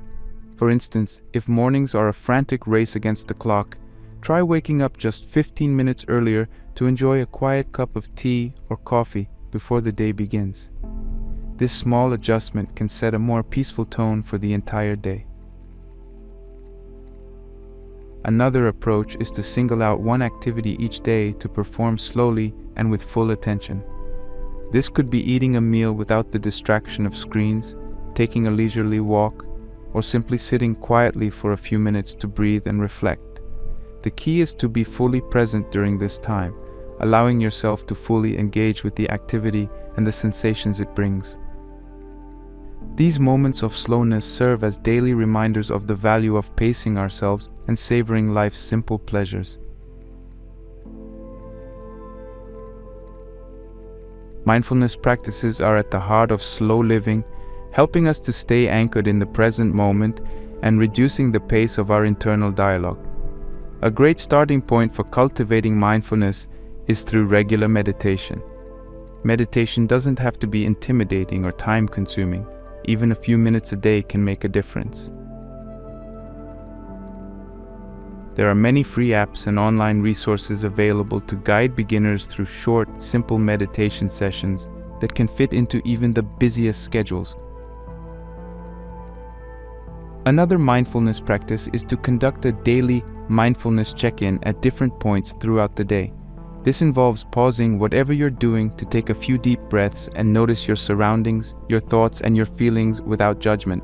These check-ins can help break the cycle of constant mental chatter and bring a sense of calm to your day. Gratitude journaling is another effective mindfulness practice. Each night, write down 3 things you're grateful for. This practice shifts your focus to the positive aspects of your life and can significantly enhance your sense of well-being and contentment.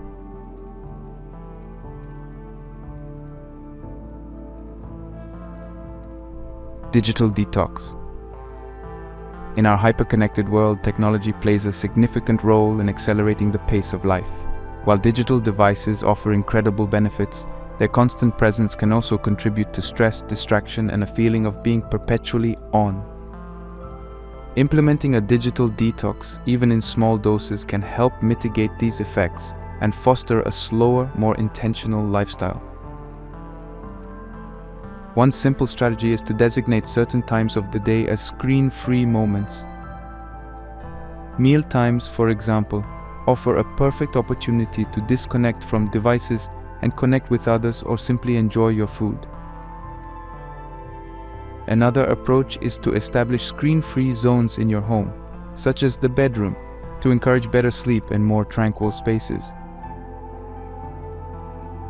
A more structured approach to reducing digital consumption is to schedule regular digital detox days or periods. This could be one day a week, a weekend each month, or an hour each day where you commit to turning off your digital devices and engaging in non-digital activities that you enjoy. During these times, you might explore hobbies, spend time outdoors, read, or simply relax and do nothing. The idea is to give your mind a break from the constant influx of information and stimuli that digital devices provide, allowing you to reconnect with yourself and the world around you in a more meaningful way. By starting small, engaging in mindfulness practices, and thoughtfully managing our use of technology, we can gradually incorporate slow living principles into our daily lives. These practices help us to reclaim our time, focus our attention on what truly matters, and live more fully and joyfully. Slow living isn't about rejecting the modern world, but about finding ways to navigate it more mindfully and intentionally, creating space for peace, connection, and well-being.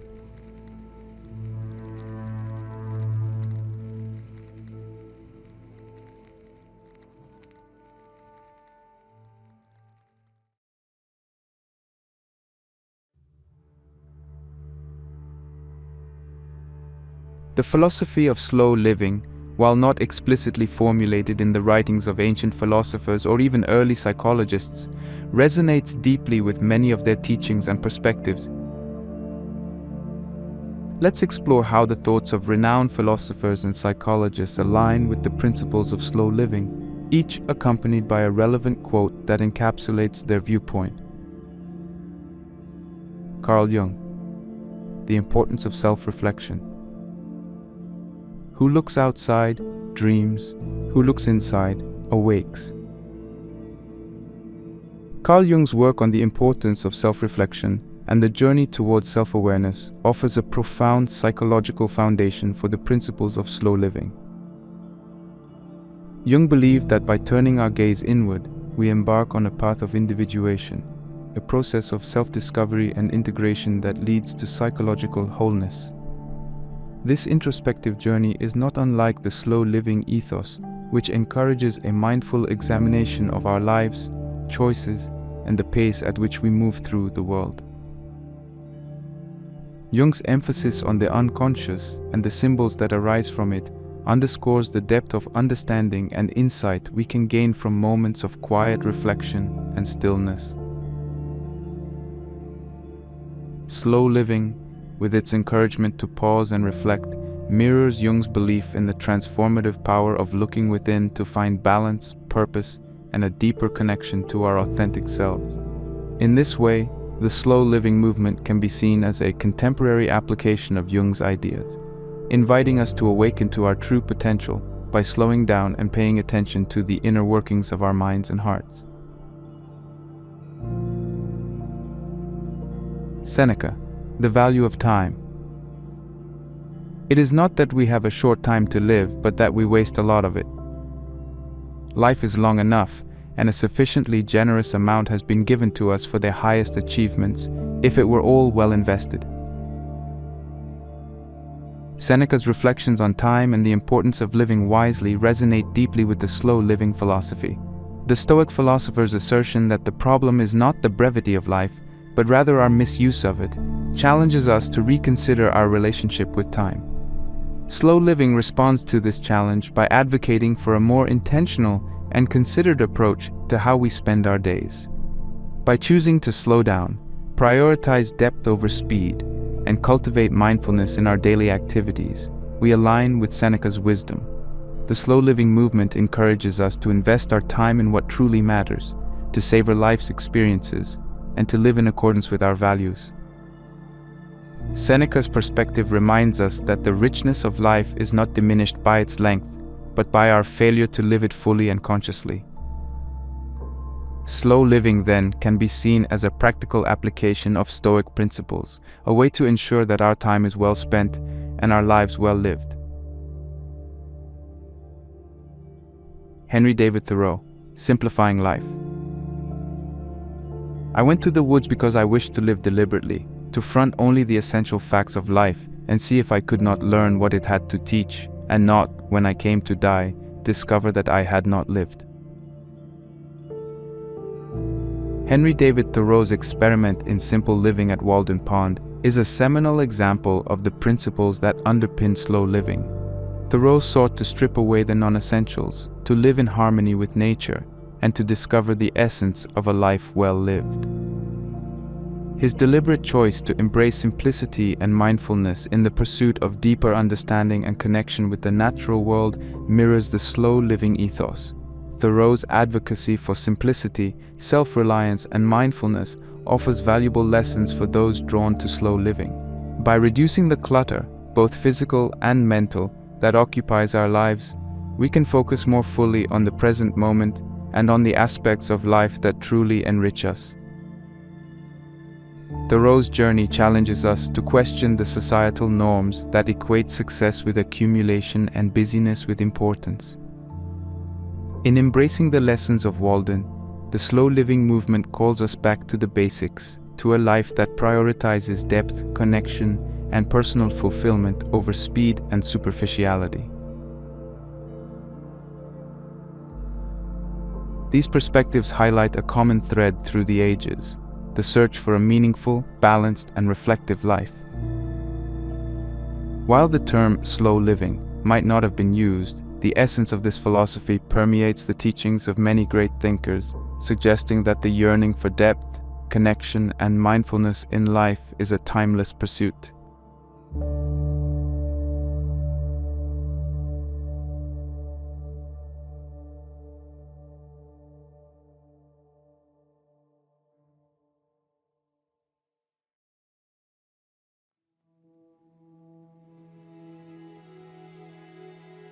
Before we wrap up this video, let's take a moment to reflect on the journey we've undertaken together, delving into the serene waters of slow living.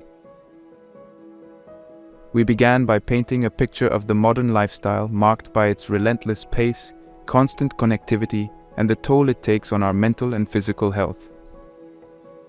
The cacophony of our daily existence, with its myriad demands and distractions, has led many of us to yearn for a different way of being, one that is more intentional, balanced, and fulfilling.